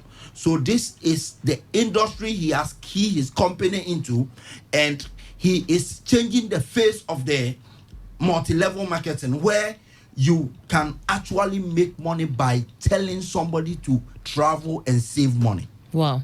The only time you make money in this business is when somebody saves money. The person is actually traveling on that platform and saving money. Thank you. You travel on this platform, you use the website to book, and you save money. You can save up to 70%. Sometimes people think it is a joke until we started giving the site to some people. When people travel, they book hotels. Now imagine you book a hotel which is supposed to cost about $100, which is about 37,000 naira. And the same hotel, somebody used this same site to book this same hotel either in Nigeria or outside this country, because it's a global business. And the person, instead of 36,000, the person is paying about 25,000, 26,000. It's mind-blowing. So this is the company which make people to save money, because there's what we call behind the curtains. They can go to so many search engines or booking engines like Expedia, Kayak, Booking Holdings, and the rest. You can get a retail price, a discount. But this one, you get up to about 70% of discount, that discounts of the retail price. So that is what is all this Abumarang is about. We are going to show you how you can make money. It's not necessarily you traveled. You need not to travel before you make money. If somebody is booking a hotel and he's booking through this website, the person can save up to 70%. So by you giving the site to the person for free, it's for free. They're just saying that just use this site this site to do your bookings, travel, holidays, cruise. In fact, what is doing is that you need not to look for customers because you don't force people to travel. It's a daily habitual action. People travel on their own. On their own. Yes, the customers are ready to go to airport and see what is going on. People, this morning, so many flights have taken off from this town, Port Harcourt here. So this is what we are going to share with you in Port Harcourt on this Saturday this Saturday around 2 p.m. We are going to share this information with you in Swiss Spirit Hotel in Port Harcourt. Swiss Spirit Hotel is along Stadium Road, opposite St. Martin's Hospital. Yeah, that is where the Swiss Spirit Hotel is. What time? It's about 2 p.m. in the afternoon. About this travel industry, it's about to come and tap into how you can be in the comfort of your home and send the link to somebody to book and you make money. Somebody, how would I know the person is traveling? How will I know the person has booked hotel? How do I know the person is going for cruise holidays? Churches gathering to go to a place, book hotel, group booking or whatever, you make money from it. You need not to know. There's what we call perpetual residual income builder. It is a robot they have developed to monitor the people who you brought as customers, and you send the link to them free, and whatever they are saving, they save money, and you also get the same amount they save. So imagine somebody want to book a place of 37,000, and you give him a site and he book it and he gets it about 30,000. That means that he has saved about 6,000. And that means you're also making 6,000. You are making 6,000. So there is nobody who will say I don't want it, because every customer need quality things but at affordable rate. That's what every person needs. Now, in this same vein, we are also going to share another company called FS Trade Corporation. Okay. It is purely on forex trading, then digital asset trading and arbitrage. This company trade for you, and you be in the comfort of your home and be getting ROI, return on investment. Every blessed day, Monday to Friday, they trade for you. You need not to actually know how to trade before you make money from this company. They trade for you, and you make between 1% to 2.5% on your money on daily basis. Fine, they can make 10% a day, but they don't give you. They tell you, even though we make 20%, we make 100%, it's not your business. All we can give you from the profit is on your money is about 1% to 2.5% on daily basis. You take it home. So you can go about your normal business and you are making money. So this one is also taking place that same Saturday, 18th of May, 2019. This coming Saturday. That's next tomorrow. At Swiss Spirit Hotel in the morning. We are doing that FS Trading Corporation program in the morning. We are running 2 sessions on that. Okay. 9:30 a.m. In fact, we did it on the 6th of this month. And I tell you, by 9:30, the hall was already filled. It's not a matter of African time, because just 45 minutes we are through. Then we start the second session by 11:30. 45 minutes we are through. Still on the FX trading. On FX trading, we are holding 2 sessions. Okay. So if you cannot attend the early morning 9:30 sharp, because in fact, some people who came around 10, we told them to hold on until they attend the second section, because by 9 o'clock, 9:30, 8 o'clock, people have started coming. And so if you don't come early, you believe in African time, my friend, by the time you come out, you have to hang out, and the hall was full. People want to stand and listen. And I am telling you, from that on the 6th of May up to this present day, those who took a decision on this FS Trade Corporation, there will be testimonies. You hear it. He said, I was here on the 6th of May, and within a couple of days, I've been able to make so and so amount. What's the FX trading about, though? Is it also on? That one, they are trading. They are trading on forex. They are trading on digital assets and they also trade on arbitrage. Okay. Good. So the money you are giving them, they use it to trade, because it's not everybody who can learn how to do forex. Some people may not be computer literate. Some people may not even have a phone which can browse. You understand? These companies sit down and they have developed what you call AI, artificial intelligence. And this artificial intelligence do the work for you. Okay. And you sit in the comfort of your home. And just get your returns. And you get your returns. Because all over the world, the rich make money to work for them. You understand? The rich make money to work for them. So that's how it's all about. We are holding it in Swiss Spirit Hotel this coming Saturday, not today. Swiss Spirit Hotel is along Stadium Saturday, Road. the 18th of May. 18th of May. In Swiss Spirit Hotel, opposite St. Martin's Hospital. By 9:30, we have the first session of FS. By 11:30, we have another session for the FS Trading Corporation. Then by 2 o'clock, we show you how you can tap into the $8 trillion industry of travel, where Hortenbox has displayed. As I'm talking to you now, within the first 60 days, the company opens just fresh. I am telling you that this company has paid over $4 million to let's get the SMS. Now, okay. Now, what is there is that you will send SMS. Please don't call this number. I was in a sister station yesterday. I said, don't call this number. Some people were calling. Don't call the number. I will send the number to you. Don't call the number. Send SMS. Send SMS to this number. What SMS are you going to send? Send, that is, if you are attending the seminar, you don't know the venue, send the SMS to, send FX. If you are attending the morning session, FX to 0706 169 3213. I repeat the number again. Send FX to 0706 169 3213. Then if you are coming for the afternoon session about the travel, send boom, boom, BOOM. Send boom to 0706 169 3213. It's the same number. Morning session is FX. Then you send FX to this number. And the evening is boom. Afternoon is boom. It is free. The entrance is free. Come early. It is where we call it money game. Come and tap into, hear testimony of people who were there on the 6th and how much they have made. All right. Don't wait and continue to blame the present administration, either the governor or the president or your boss or whoever. Come and see how you can make money, whether you are working on it for everybody.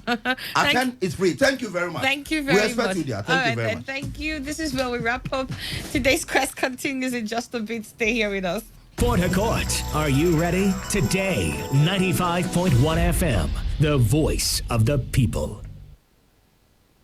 Radio has never been this good. Today, 95.1 FM, Port Harcourt.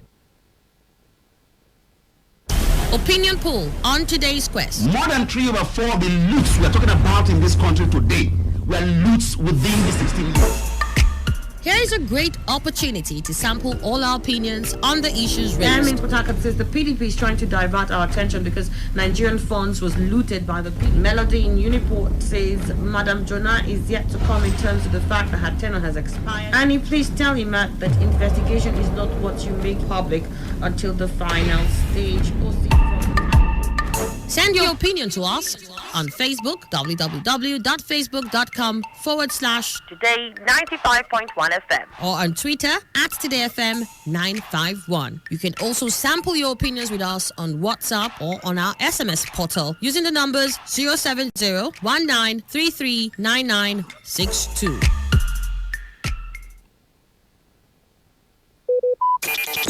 Talk radio. I listen to a lot of talk radio. 95.1 FM.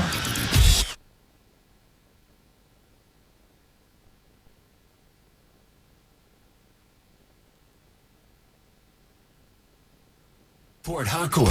Bud X Bars is here. 15 bars, 5 weeks with the kings of the turntables. DJ Consequence, DJ Nana, DJ E Cool, and DJ Crowd Controller. Experience epic parties every weekend from the 3rd of May. Follow at Budweiser Nigeria for updates. Be a king.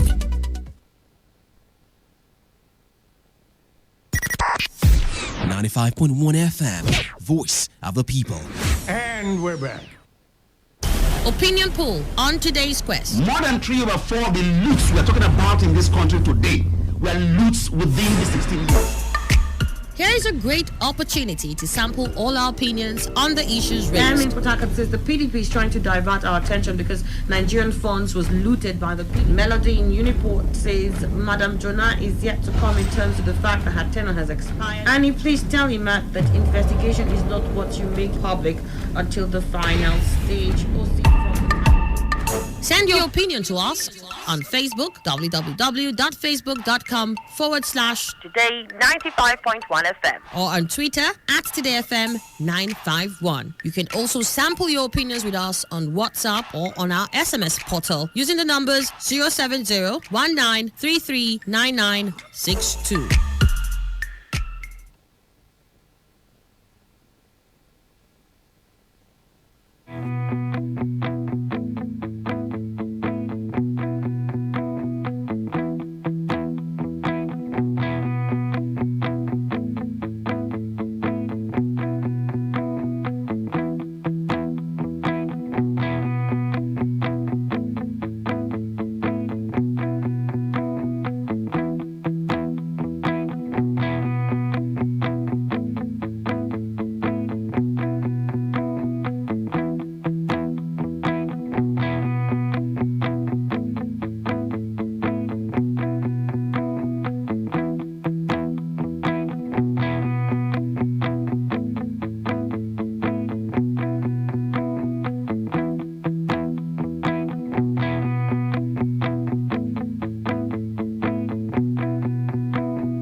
Okay, 27 minutes after 9. We did say we'll touch this last story from the newspaper review before we move on to opinion poll. So we'll do this real quickly, please. Let it not be like yesterday where it turned out to be the opinion poll.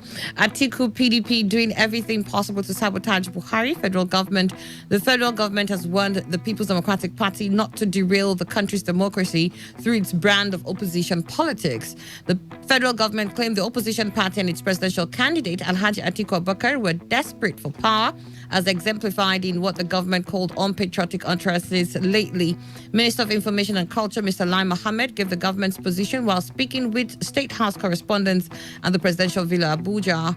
On Wednesday, Mohammed claimed that Atiku and his party were doing everything possible to frustrate Muhammadu Buhari's administration. The minister said the federal government has strongly decried the increasingly unpatriotic and desperate opposition politics being played by the PDP and its presidential candidate, warning that such dead-end opposition could be toxic for the nation's democracy if left unchecked. Never in the history of politics in Nigeria has an opposition party and its presidential candidate exhibited the kind of desperate tactics being deployed by the duo, especially since Buhari overwhelmingly defeated Atiku to win the 2019 presidential election. Either by themselves or via their proxies, the PDP and its presidential candidate are doing everything possible to sabotage the Buhari administration, generally overheat the polity and make Nigeria seem seemingly ungovernable, especially through their public utterances and their poorly thought out press releases before and after the 2019 general elections. Unless they quickly retrace their steps, they may sooner than later overreach themselves. Imran, let me hear your thoughts there. Unfortunately, I didn't get exactly what they said. Yes, I think they were just skirting around in the whole thing with words and all that. So I don't understand where to start from. Because if you say in their speeches, in the not maybe well thought out maybe releases, press releases and all that, give us a concrete one so that it will serve as a path for us to work on. But now, I think Atiku and his party, they know exactly if there is any way. Kola replied that, Kola Logwandi, and he says Atiku, Lai Mohammed is only being clever by half. Well, that's more or less summing up the whole thing I'm also saying, because I didn't get exactly how they are sabotaging the administration. And I wanted Lai Mohammed to have been more concrete so that I'll be able to make my comment. Because for now, it's very difficult indeed for me. What am I saying? No statement of specificity is made in the whole allegation. Well, maybe others will know. Okay. Let me get to you, Precious. Dike. Well, for every democracy to grow, there must be opposition. However, the fact that the opposition must be responsible, that is what I always expect from any opposition, whether be the PDP at the national level or in the states governed by the PDP, and in which case the APC are those respective states. But for me, I don't even think that the PDP has been able to put up the kind of opposition that the APC opposition during the Jonathan era did. They've not. So for Lai Mohammed to say that the those oppositions are very toxic, I would agree with the PDP spokesman that he's just been clever by half. We know the situation then where for every actions of the government, the opposition colludes with civil liberties organizations and some academics to go to the streets to demonstrate. And we know that now that they've been given power, they've been like the issue of removal of fuel subsidy. Today, the opposition then who demonstrated against those issues are now doing them exactly. So the PDP has not even, if you ask me, put up anything to say the opposition is toxic, and this is my take on it. All right, okay. Dr. Emmanuel? It's interesting. I expected nothing less from both parties. They are politicking. Let them continue politicking, but remember that we have only one nation. Continue politicking, but just one nation. Pakadokubo.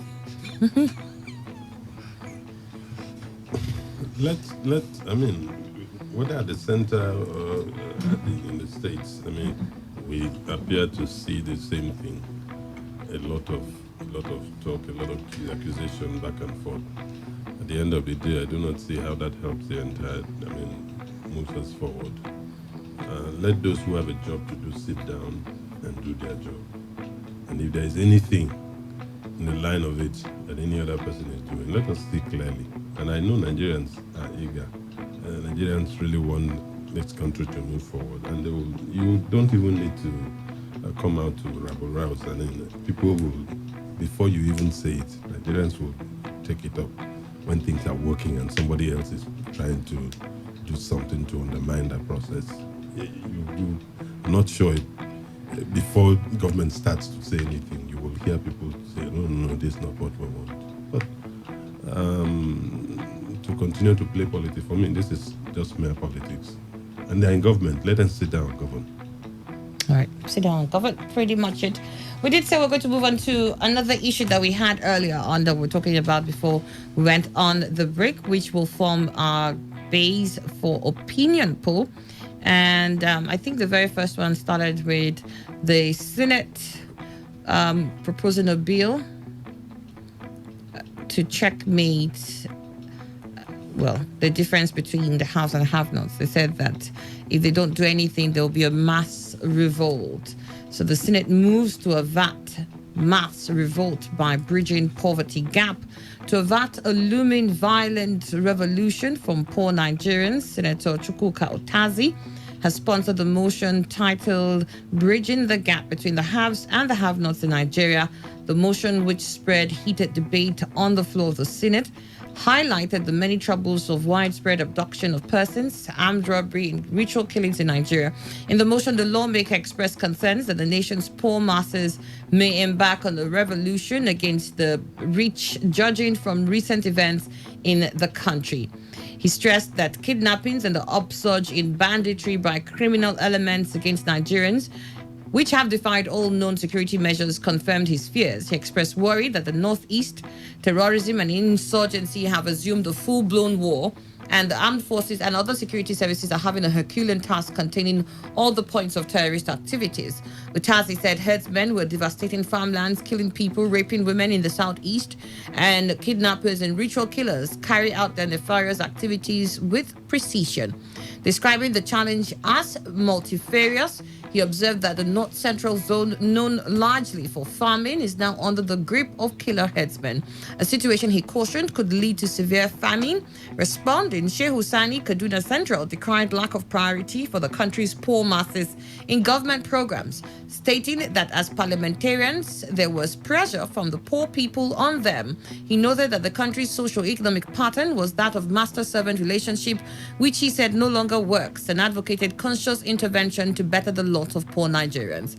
Argued that the Senate leader argued that, I think he's a Senate leader, yes. A Senate leader argued that the Senate could introduce the desired laws despite time constraints, adding, although we have 3 weeks to go, we can do something.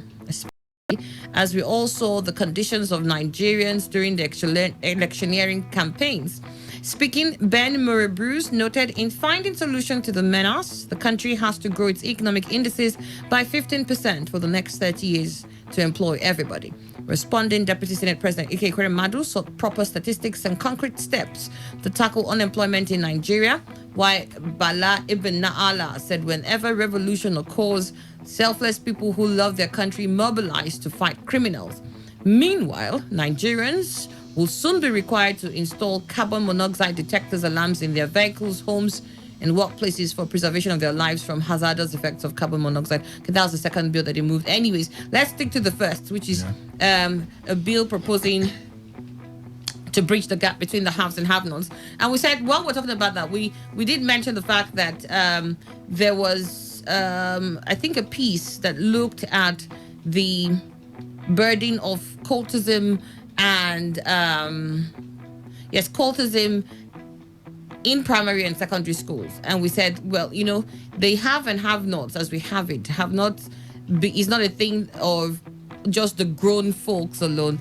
If you're not going to look at the education system, if it's not going to be part of the bill to fix that, then there will be a major problem in that division. I doubt if there's going to be any bridge at all if educational system is not captured in their proposal. So, Emmanuel, let me start with you and let's move on from there. You see, Anne, if a family has one rich man, very, very rich, and that rich man does not make conscious effort to make sure that he grooms others within that family to become rich, it will soon collapse.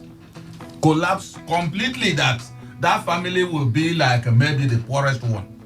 Because everybody, including the tissue paper, whatever they need, they will go to him. And that is exactly what is happening to the haves in Nigeria now. Now represented by the Senate, and they are afraid. Now, the way things are going, these boys may start coming after us. So it will be very difficult indeed for us to drive along the road. Because this man you see trekking 20 kilometers, 50 kilometers, he sees you coming, maybe in a gleaming big Jeep and all that, will come after you and say, why am I not having, at least let it be, I'm driving a Mazda, this type that is used for a taxi in the town. See, this thing has its roots way back in time, and then nobody seemed to be thinking along this line. You know, there's one egocentric exhibition of character in Nigerian rich people. They want everything to be for them.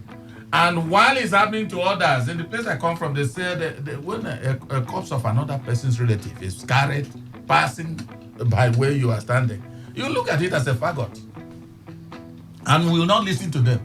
But once your person's own is carried, you will cry and want to join and die. That's exactly what is happening to them now, because the whole thing is spiraling out of control. People are kidnapped, and even those of them that are not kidnapped because of the security details they have, their relatives are kidnapped and they'll still spend the money. And that is becoming very worrisome to them. Well, as I always say, better late than never. If it's going to be possible to stop it, because that's one thing, because the thing has reached the neck. Now, you think about the time remaining for them, the 8th Senate. It's not a surprise though. I think the 7th Senate, whether it was in one day when they were also living, how many bills did they introduce?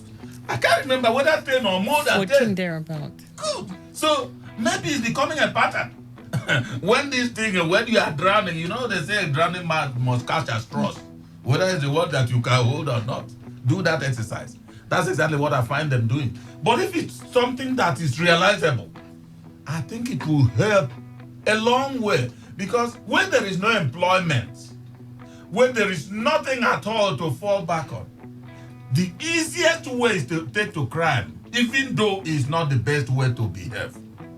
And that is what people, because a man that is alive will always not want to die. And you make effort to see that at least you are eating.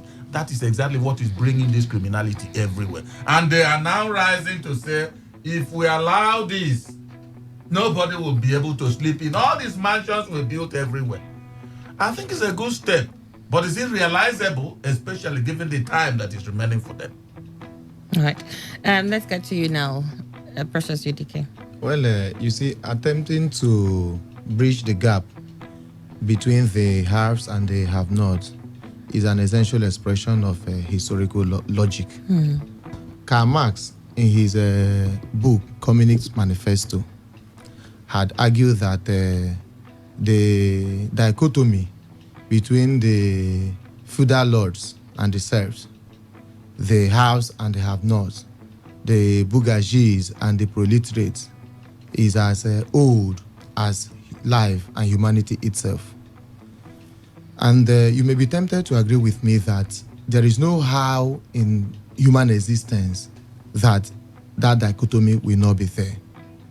There is always the political bourgeoisies, and there must always be, of course, the proletariat class. But what we say or what we clamor is that the gap, as the senator had said, should be bridged at least to the barest minimum. But my little worry is the fact that, one, the timing of this proposed bill. You see, they've been in power for 3 years plus now, and all of a sudden, they are realizing there is a need to bridge the gap between the haves and the have-nots. And this gap was there before the eight. It's been there before they came. They inherited the gap and even widened more the gap. And all of a sudden, they've realized the need to bridge it. Well, I can only say it is. I do believe it should be in good interest and intent that they attempt to do that. I also worry about the content of the proposed bill, because I doubt if any attempt to bridge the gap between the haves and the have-nots will be a manifest provision of a law itself. I say this because the executives, the legislatures cannot do this alone. It must definitely take the corresponding responsibilities and the actions of the executives, because you cannot close the gaps between the haves and the have-nots when inflation is ravaging us as it is today. You cannot do this when the monetary and fiscal policy introduced by the executive arm of the government is not geared towards bridging such gaps. So I think that first, there should be a holistic approach to it than merely making one of the bills or one of the laws that we have, where you end up making a law and implementation becomes a very big problem. So there should be a synergy between the various arms of government in attempting to bridge this gap. As much as I welcome it, and I also do worry about the timing and the content, but I think that it isn't such that the legislatures can do alone. Let them seek the assistance of the legislators. But I agree. I agree that time is running in the speed of lightning, and if nothing happens, I see they have not feasting on the haves. Much as I pray it does not degenerate to that extent, but it is unfortunate that we're almost there. Okay, all right, we got your thoughts. Dr. Emmanuel Ruanema. I laugh when I hear that we're almost there, because I know we are there. Oh, not almost. It's not. We are there. We are there. It's grandstanding to me. What are the major issues that came before the 8th Assembly was issue of their remuneration. I didn't see them do anything. Perhaps they didn't see it as a likely factor that was encouraging the supposed gap they are seeing today between the haves and the have not. When the likes of Dino will display his affluence to the extent he is, coming from a state that is about the poorest in the country, perhaps they didn't see the difference between the haves and the have-nots.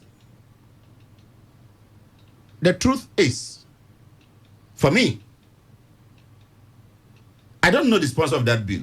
And I'm not also sure he's going back. I'm also not sure he's going back to the 9th Assembly. Who knows?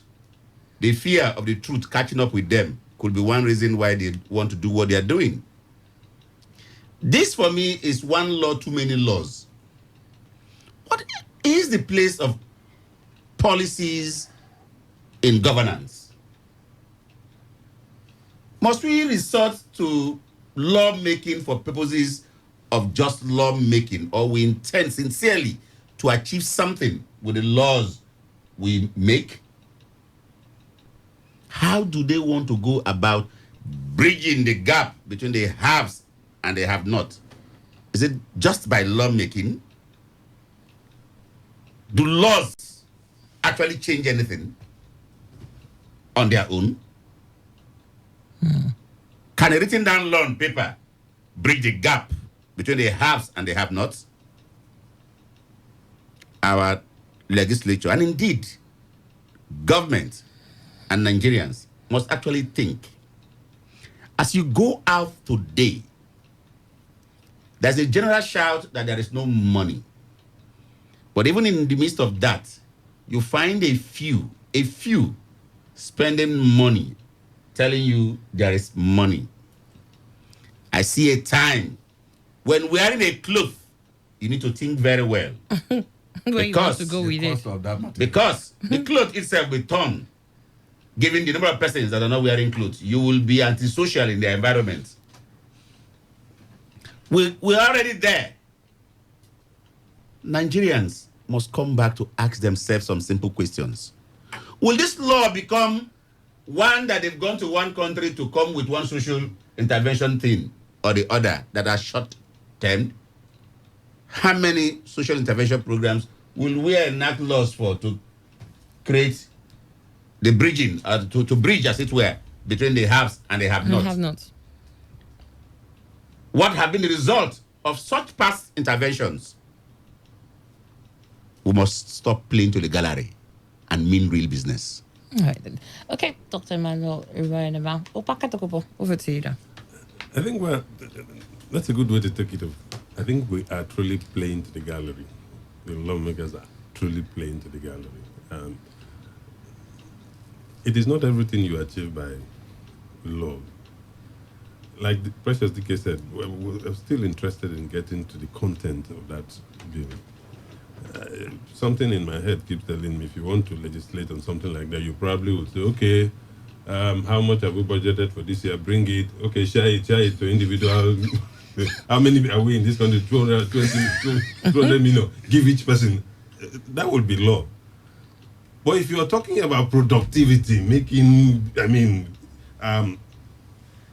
creating productivity, making people, the economy buoyant enough to support the individuals, I do not see how you legislate that into existence. It doesn't happen. Now, there is a government in power. The legislators have not done badly. Yeah. But if that's only what I want to hear. They are sounding it like this is their opinion, probably taking a resolution and working with the executive to say, look, we have a problem on our hands. What do we do? Good. That would have made sense to me. But to say we are going to make a law, I do not see how. We need to really see exactly what they are putting together. But it's clear, and I agree totally that we are in a very desperate situation. People can no longer, the big men, they can no longer move from Abuja to Kaduna, even with their convoys. Armed men, they can no longer move on that. Now they go by train, and even by the train, they use helicopter to escort it. They have seen that we have gotten ourselves into a cul-de-sac, and we are in a terrible, in a desperate situation in this country. For me, it is not about the National Assembly and making laws. It's about mobilizing the entire state governments of this country. Every state government must sit down. See, sometimes it baffles me. A government is in power. That government belongs to a political party. The political party has a manifesto. I mean, a blueprint of how you are going to transform this country and bring about prosperity to the people of the country. What happens? I thought that's the way that's the beginning point. And so when that government gets into power, it begins to execute that manifesto. Now, all of that we don't see any of that. There's no clear plan. And somebody says, well, I'm going to make law to bridge the gap between. How does that happen? I do not know in what other country it has happened. I don't know. But like Doc said, see, everything is not about laws. What happens to policies? Government sitting down to say, look, this is what we think we want to do. And then ensuring that. Okay, I think it was those policies that we thought, you said, because if we can't seem to draw their focus on certain policies that we believe will better the lot of all of us Nigerians, then we might need to force their hand, which is what brought about that conversation of, a bill that they threw out that said that, they can't seek medical aid outside. If it was going to force them to find medical aid here within Nigeria, as long as they were representatives of the people in that position they were, it might force them to actually look at the problem within the healthcare system. My argument here really, and why I read that on education, which said that cultism was taking over in primary schools and secondary school, was the fact that one of the policies that might help fix that bridge between have and have-nots was forcing the rich and wealthy politicians, so let me not put rich and wealthy can go anywhere, but politicians who were managing the affairs of the nations at different capacities will have their children in schools here in Nigeria. It might draw them to begin to look at the kind of, because I doubt if they want their children to be in school where the next person is a member of Future Trigger Boys. They will want to do something about that. They will look at whether their education inspectors who are going to schools anymore. They'll look at what syllabuses are available. They will make sure that the people who are supposed to be checking that are checking that. And I think that if we don't force them to make this kind of policies or ask them to put this kind of policies, if it's open for them to have their kids in Ghana, in US, in UK, then we're going to have primary schools where future trigger boys will become trigger men. That's what I'm looking at. The truth is this. As far as I'm concerned, like everybody has said here, nobody knows the complete details about the bill as it were. But I'll tell you something. Perhaps we just ask ourselves, have there been similar thought processes in the country? The answer is yes. Not to go too far, from 1999 till today, there have been several fund interventions, all perhaps geared into bridging a gap between the have-nots and the haves. My concern is, to what extent has this been coordinated? Does it require a law? What do we really do? You are merely creating short gap bridges, as it were, and thinking that you're doing anything. In fact, more than anything else, if you ask me, I would challenge anybody that all such gaps have increased the gap between the haves and the have-nots. The bottom line for that bridge, like Opeka did say, is to how to address issue of productivity and interest in productivity in the country. We have a serious problem. For a legislature who had been in power for 3.5 years plus, less than 3 weeks, you'll be 4 years. And from the beginning, part of the major challenge we have is that a man whom all of us know who the constitution says that for him to get into the National Assembly, all he requires is a school cert, who perhaps have never worked in his life, in one way or another, gets into that place, and in 3 months, he's building a mansion in GRA. What have you done? You've merely pulled one man from one end that has done little or nothing, and then threw him up to one serious, a half situation. And somebody is there looking at him down, that perhaps was with him at one stage. And you think that it will be well with him? They are merely, and that's my position, and I beg to be corrected. What they are doing is, hey, we'll get back, these persons will haunt us. Let us look for a palliative. Go and check that bill. All you'll find will be handouts. Let's create one commission at the end of the day in the name of wanting to bridge the gap between the haves and have-not. That will be giving one patriot thing to people. I think... and these are the things you'll find. Okay.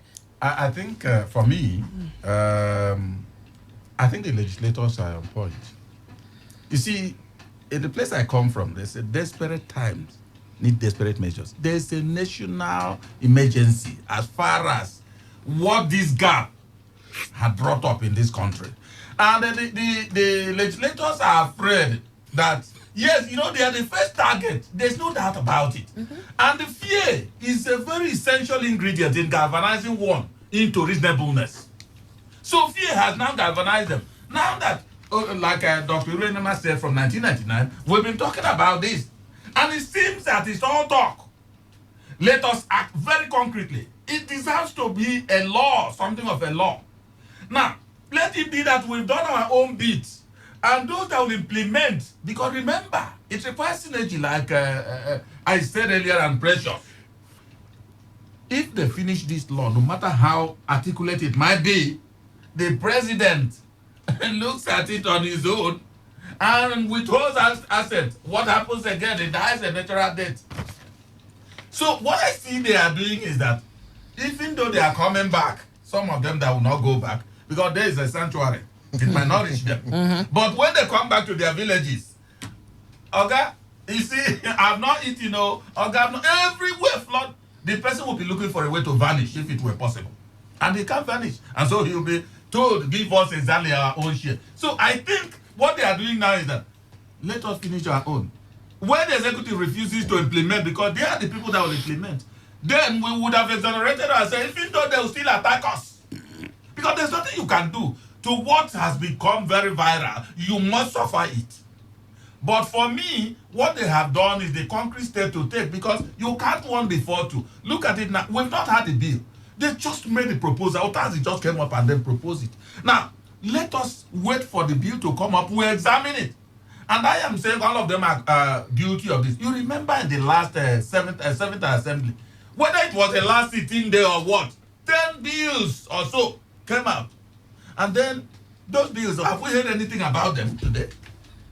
So let them do their bit, and perhaps the executive will not or will, and let's see how it can be implemented. Okay. You wanted to say something? Yeah. I honestly hope, because it didn't really cross my mind that they may be thinking along the lines of establishing one commission or whatever. That would be terrible. There we have a policy. I guess it's part of it. Call it trader money. Call it social waiting intervention, 5,000 to poorest of the poor. Call it a school feeding program.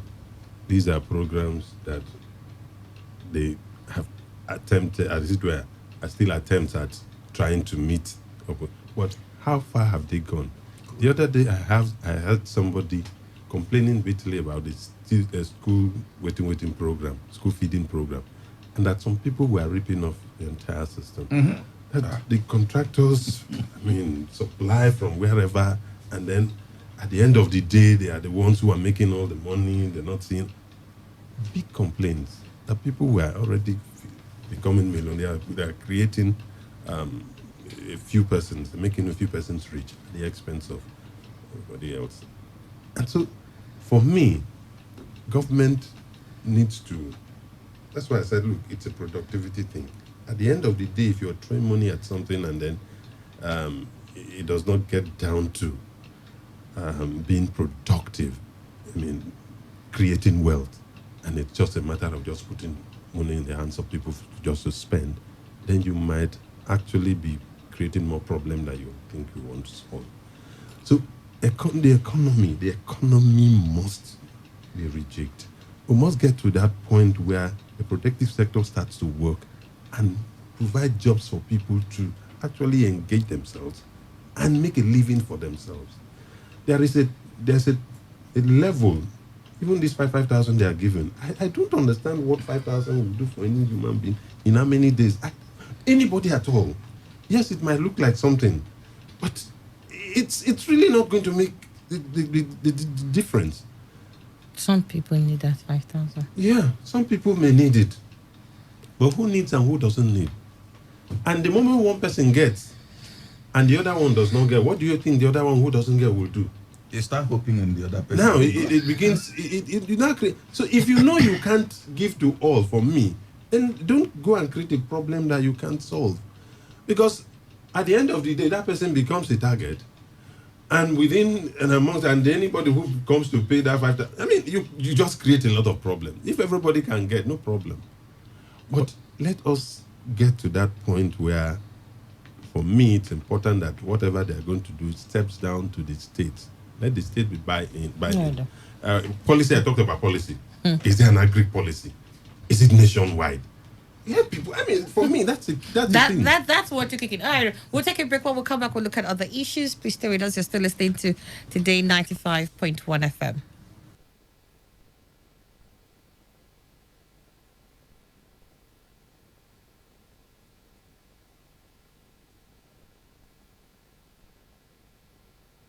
Port Harcourt, are you ready? Today, 95.1 FM, the voice of the people.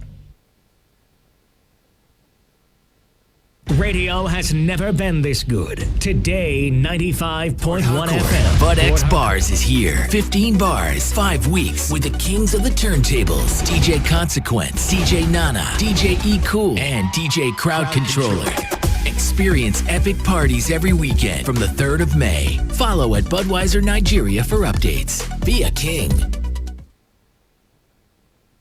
When the big stories break, depend on our 24-hour news team to bring you the latest. Today, 95.1 FM.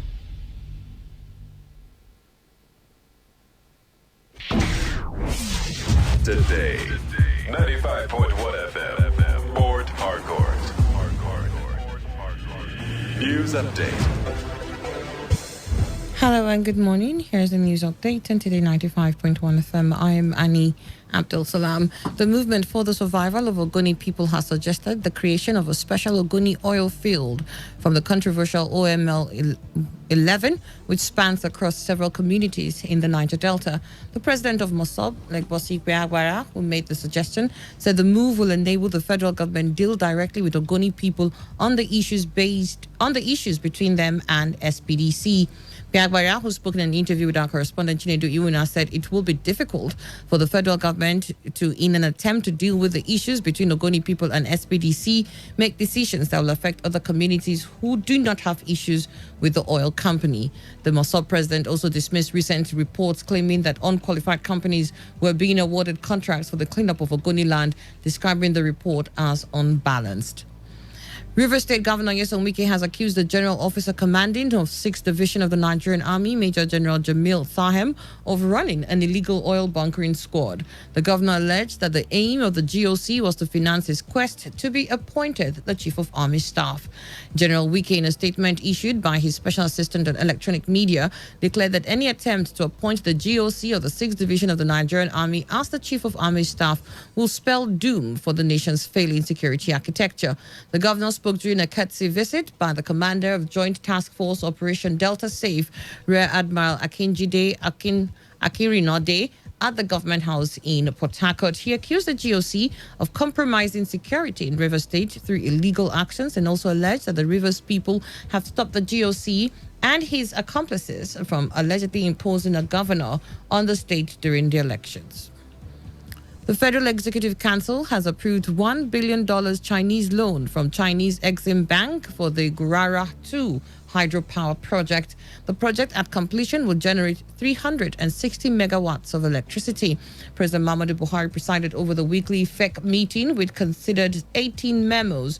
Minister of Water Resources Suleiman Adamu said the approval was part of the 4 memos the council approved for the ministry. And on the foreign scene, talks on moving Sudan towards civilian rule have been suspended for 3 days by the country's military leaders who demanded protesters clear roadblocks. In a televised statement, the Transitional Military Council said barricades outside the designated zone in Khartoum should be removed. The setback comes hours after the TMC and the opposition agreed a 3-year transition period to civilian rule. Shots were fired on Wednesday as soldiers tried to clear barricades.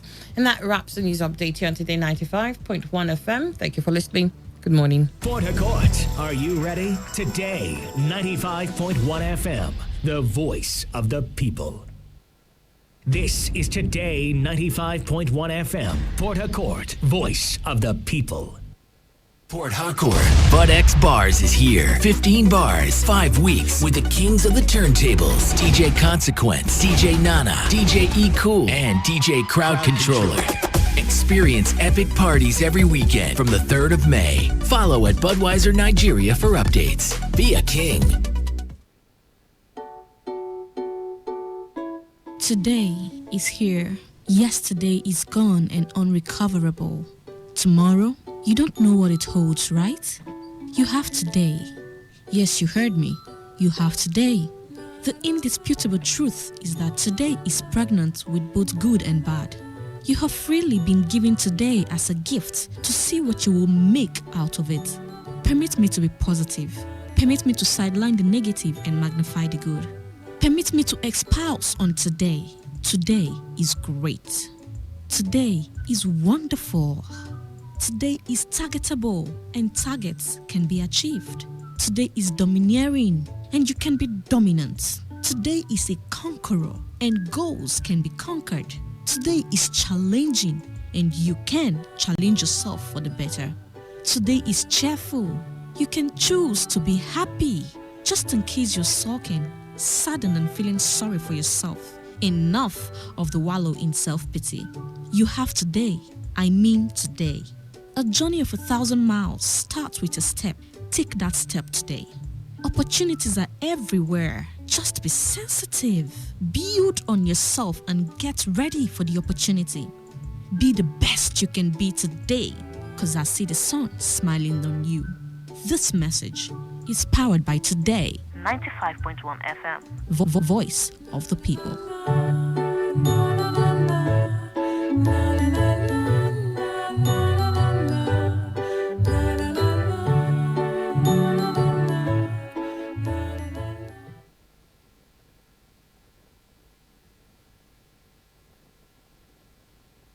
Opinion poll on today's quest. More than 3 over 4 of the loots we are talking about in this country today were loots within the 16 years.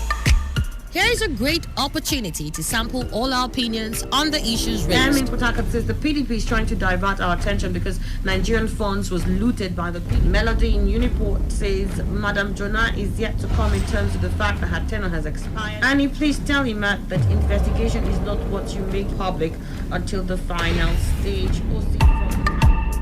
Send your opinion to us on Facebook, www.facebook.com/Today 95.1 FM, or on Twitter @TodayFM951. You can also sample your opinions with us on WhatsApp or on our SMS portal using the numbers 070-1933-9962.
9 minutes after 10, you're still listening to Today 95.1 FM. We'll move on to another part of the opinion poll, and this was on Saraki cautioning against enthronement of weak National Assembly, seeking stronger parliament. Senate President Bukola Saraki had cautioned against the enthronement of a weak parliament in Nigeria, saying what we need is a strong National Assembly to deepen democracy and good governance in the country. According to him, without a strong parliament and the principle of separation of powers among the three arms of government, Nigeria cannot move forward. Saraki stated this after receiving an award of excellence from the Arewa Online Publishers Forum.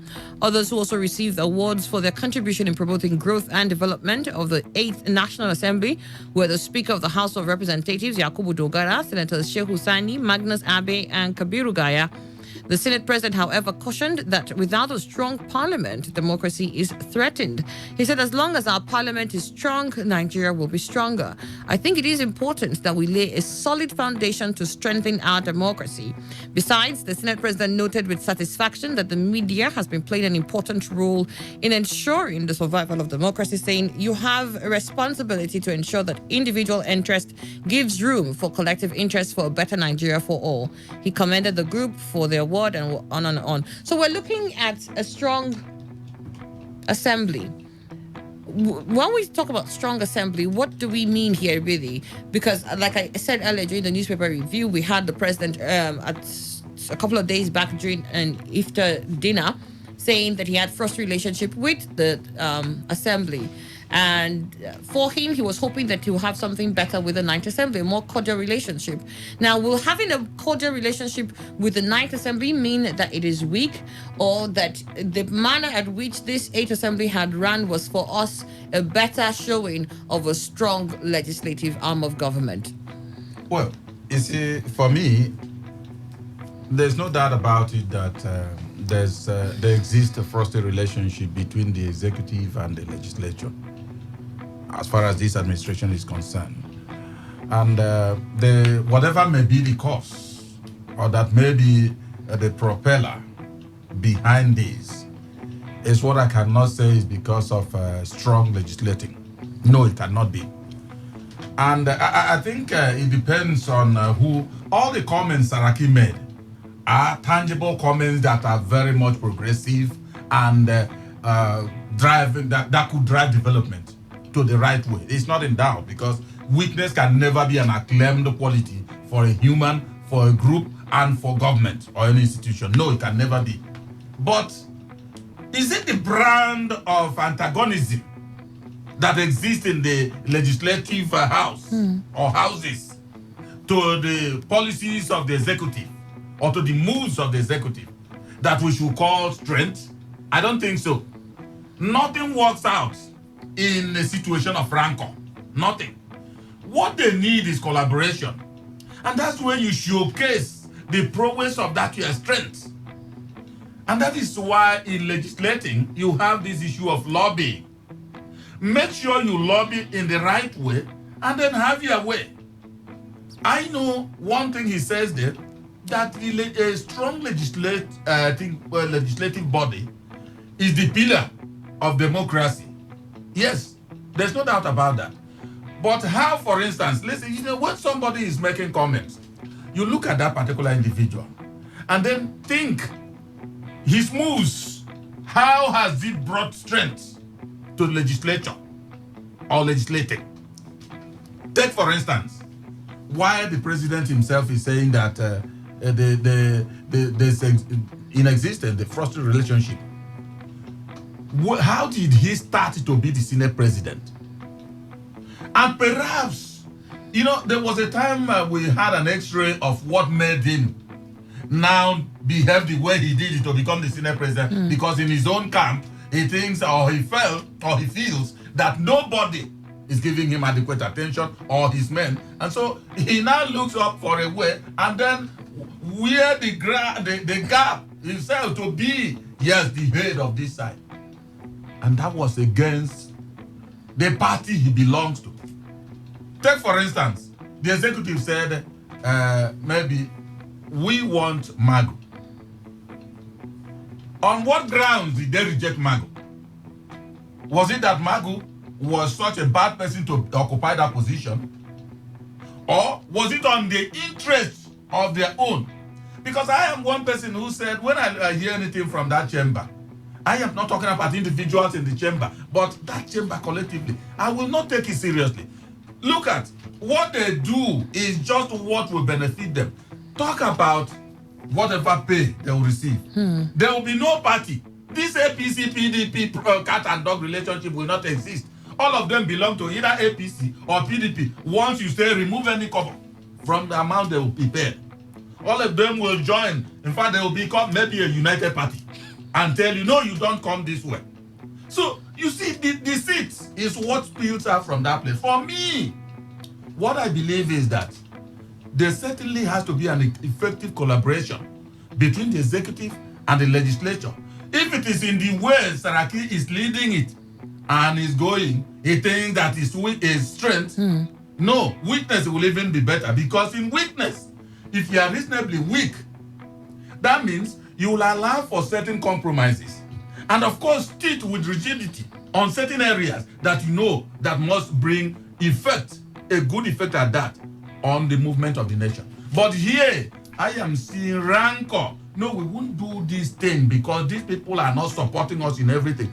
Perhaps because earlier before now, we have always been hearing about Ghana must go. And man, Ghana must go is not running around now. And everybody needs Ghana must go, especially those of them that are there, because they are the only people that can get it. You may need it down here, but you can't get it and there's nothing you can do. So I think weakness is good if it's reasonably applied, and strength is also good if it's reasonably applied. And I'm not seeing those signs from the legislative houses. All right. Okay, so Precious UDK, let's get to you. Well, you see, I wondered aloud the last time when minutes back when this issue came up, and I was wondering what actually amounted to being strong in that regard and also being weak, as Saraki had just opposed. For me, you don't become weak because you allowed a particular situation you had all the powers to stop to say through. And you also don't become strong because you use a sledgehammer to kill an ant. These things should be appropriately apportioned. The 8th Senate, 8th National Assembly allowed their personal, egocentric positions to override their responsibilities as members of the National Assembly. I say this without any fear of contradictions, because if the APC, the leadership of Saraki's then party, the APC, had personal fisticuffs with him, and as a result of that, he felt the need not to remain with them, it does not metamorphose into a trouble between the Nigerian Senate and the APC or the presidency itself. It does not. And in this part of the world, we must learn how to be able to draw the line of difference between our person and the office we occupy.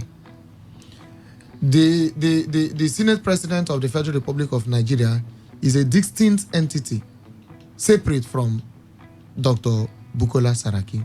Now, you see, I have a very serious love and admiration for the President of Bukola Saraki, but I have to say that I do not see the Senate he is heading as being strong in the context in which he is envisaging. Today, like I said earlier, Magu is still the supremo of the EFCC. And we know the quantum of resistance put in by the Senate. And to date, he is still there. If the Senate had actually been that strong, if the National Assembly had actually been that strong, would Magu still be here today as the chief henchman of the EFCC? Of course, the answer would be in the negative. So, how strong really is Saraki's Senate? If Saraki's Senate, if you ask me, had been as strong as he has posited, then I was expecting to see more people's oriented laws and policies being churned out from the Senate. I was expecting to see them override the president's assent in passing bills that would impact positively on the lives of Nigerians. How many times has the Senate overridden the president's assent on any law? Even the one they passed, they said electoral law at the eve of the election. We were expecting them to do that. Could they muscle up the boss to do that? They could not. So how strong actually is the Senate? It is the National Assembly headed by Mr. Saraki. Now, we also look at the same Senate that turned down autonomy for local governments. It's the same Senate that is coming to say it is strong.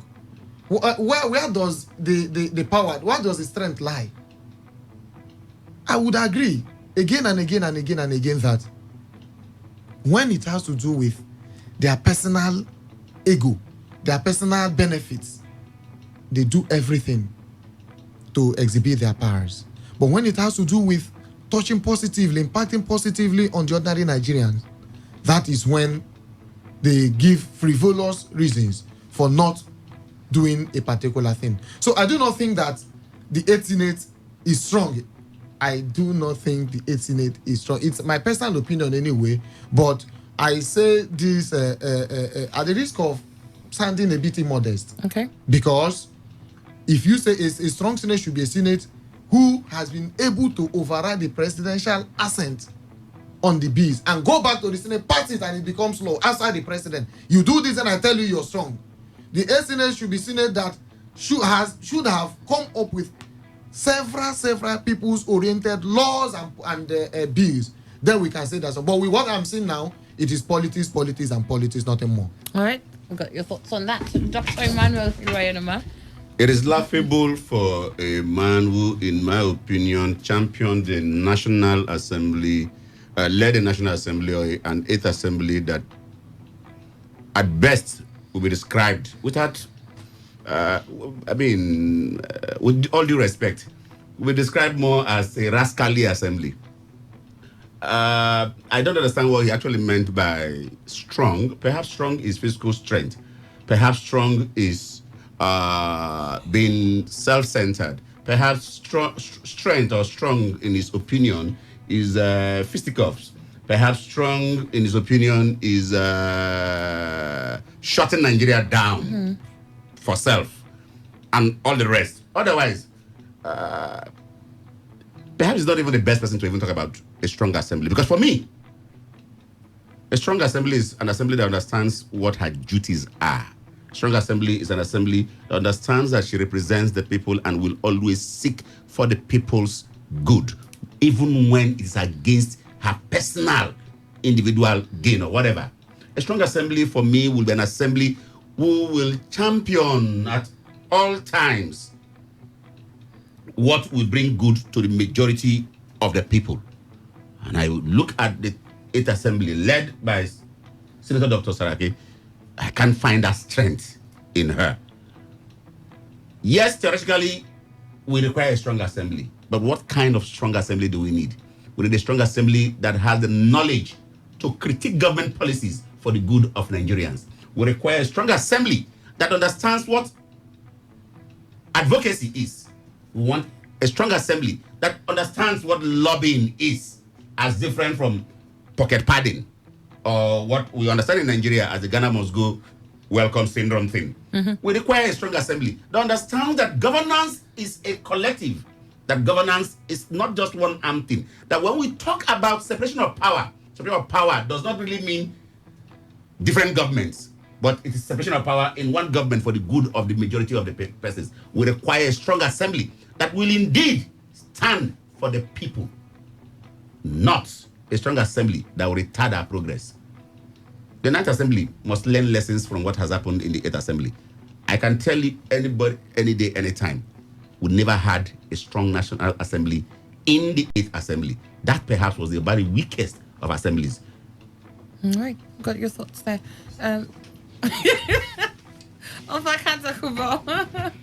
Yeah, I'm actually wondering, did Saraki say the 8th Assembly is a strong one? That's what he's implying.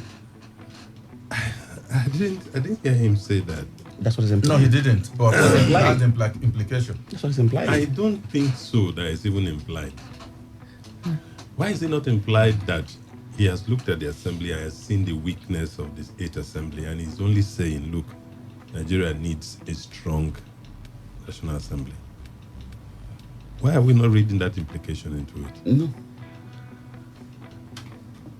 I honestly think that what Saraki has put before us should be something that we need to look at it, take to heart, and challenge the incoming assembly. Let them look at it. The legislature is what democracy is all about. That's what makes democracy democracy. It is indeed where sovereignty lies. That is the strength of the entire country. It is the representative of the people. So, a people are as weak as their National Assembly. What is the makeup? What is the quality of persons that make up that assembly? That will reflect in whatever you find in the polity at any particular point in time. So, if Saraki at the end of the tenure looks back and says, "Look, I'm not sure we have really done well. I think we deserve and we really need a stronger assembly." Better. What's wrong with that? If that was what he meant. Fine. So what he meant, so we are, for me, that is the way I would choose to interpret what Saraki had said. That they have failed. And not that he's actually, implying that was a strong assembly. And therefore,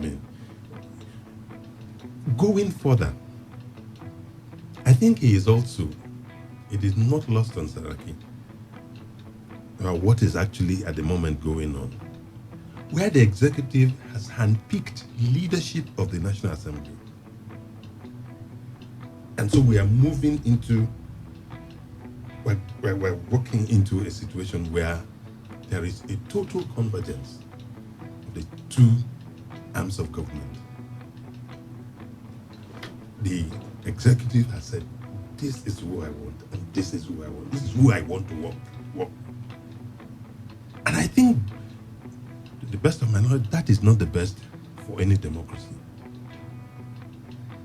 There is a distinction between these two arms of government, and they must work distinctly. They will converge as touching the people.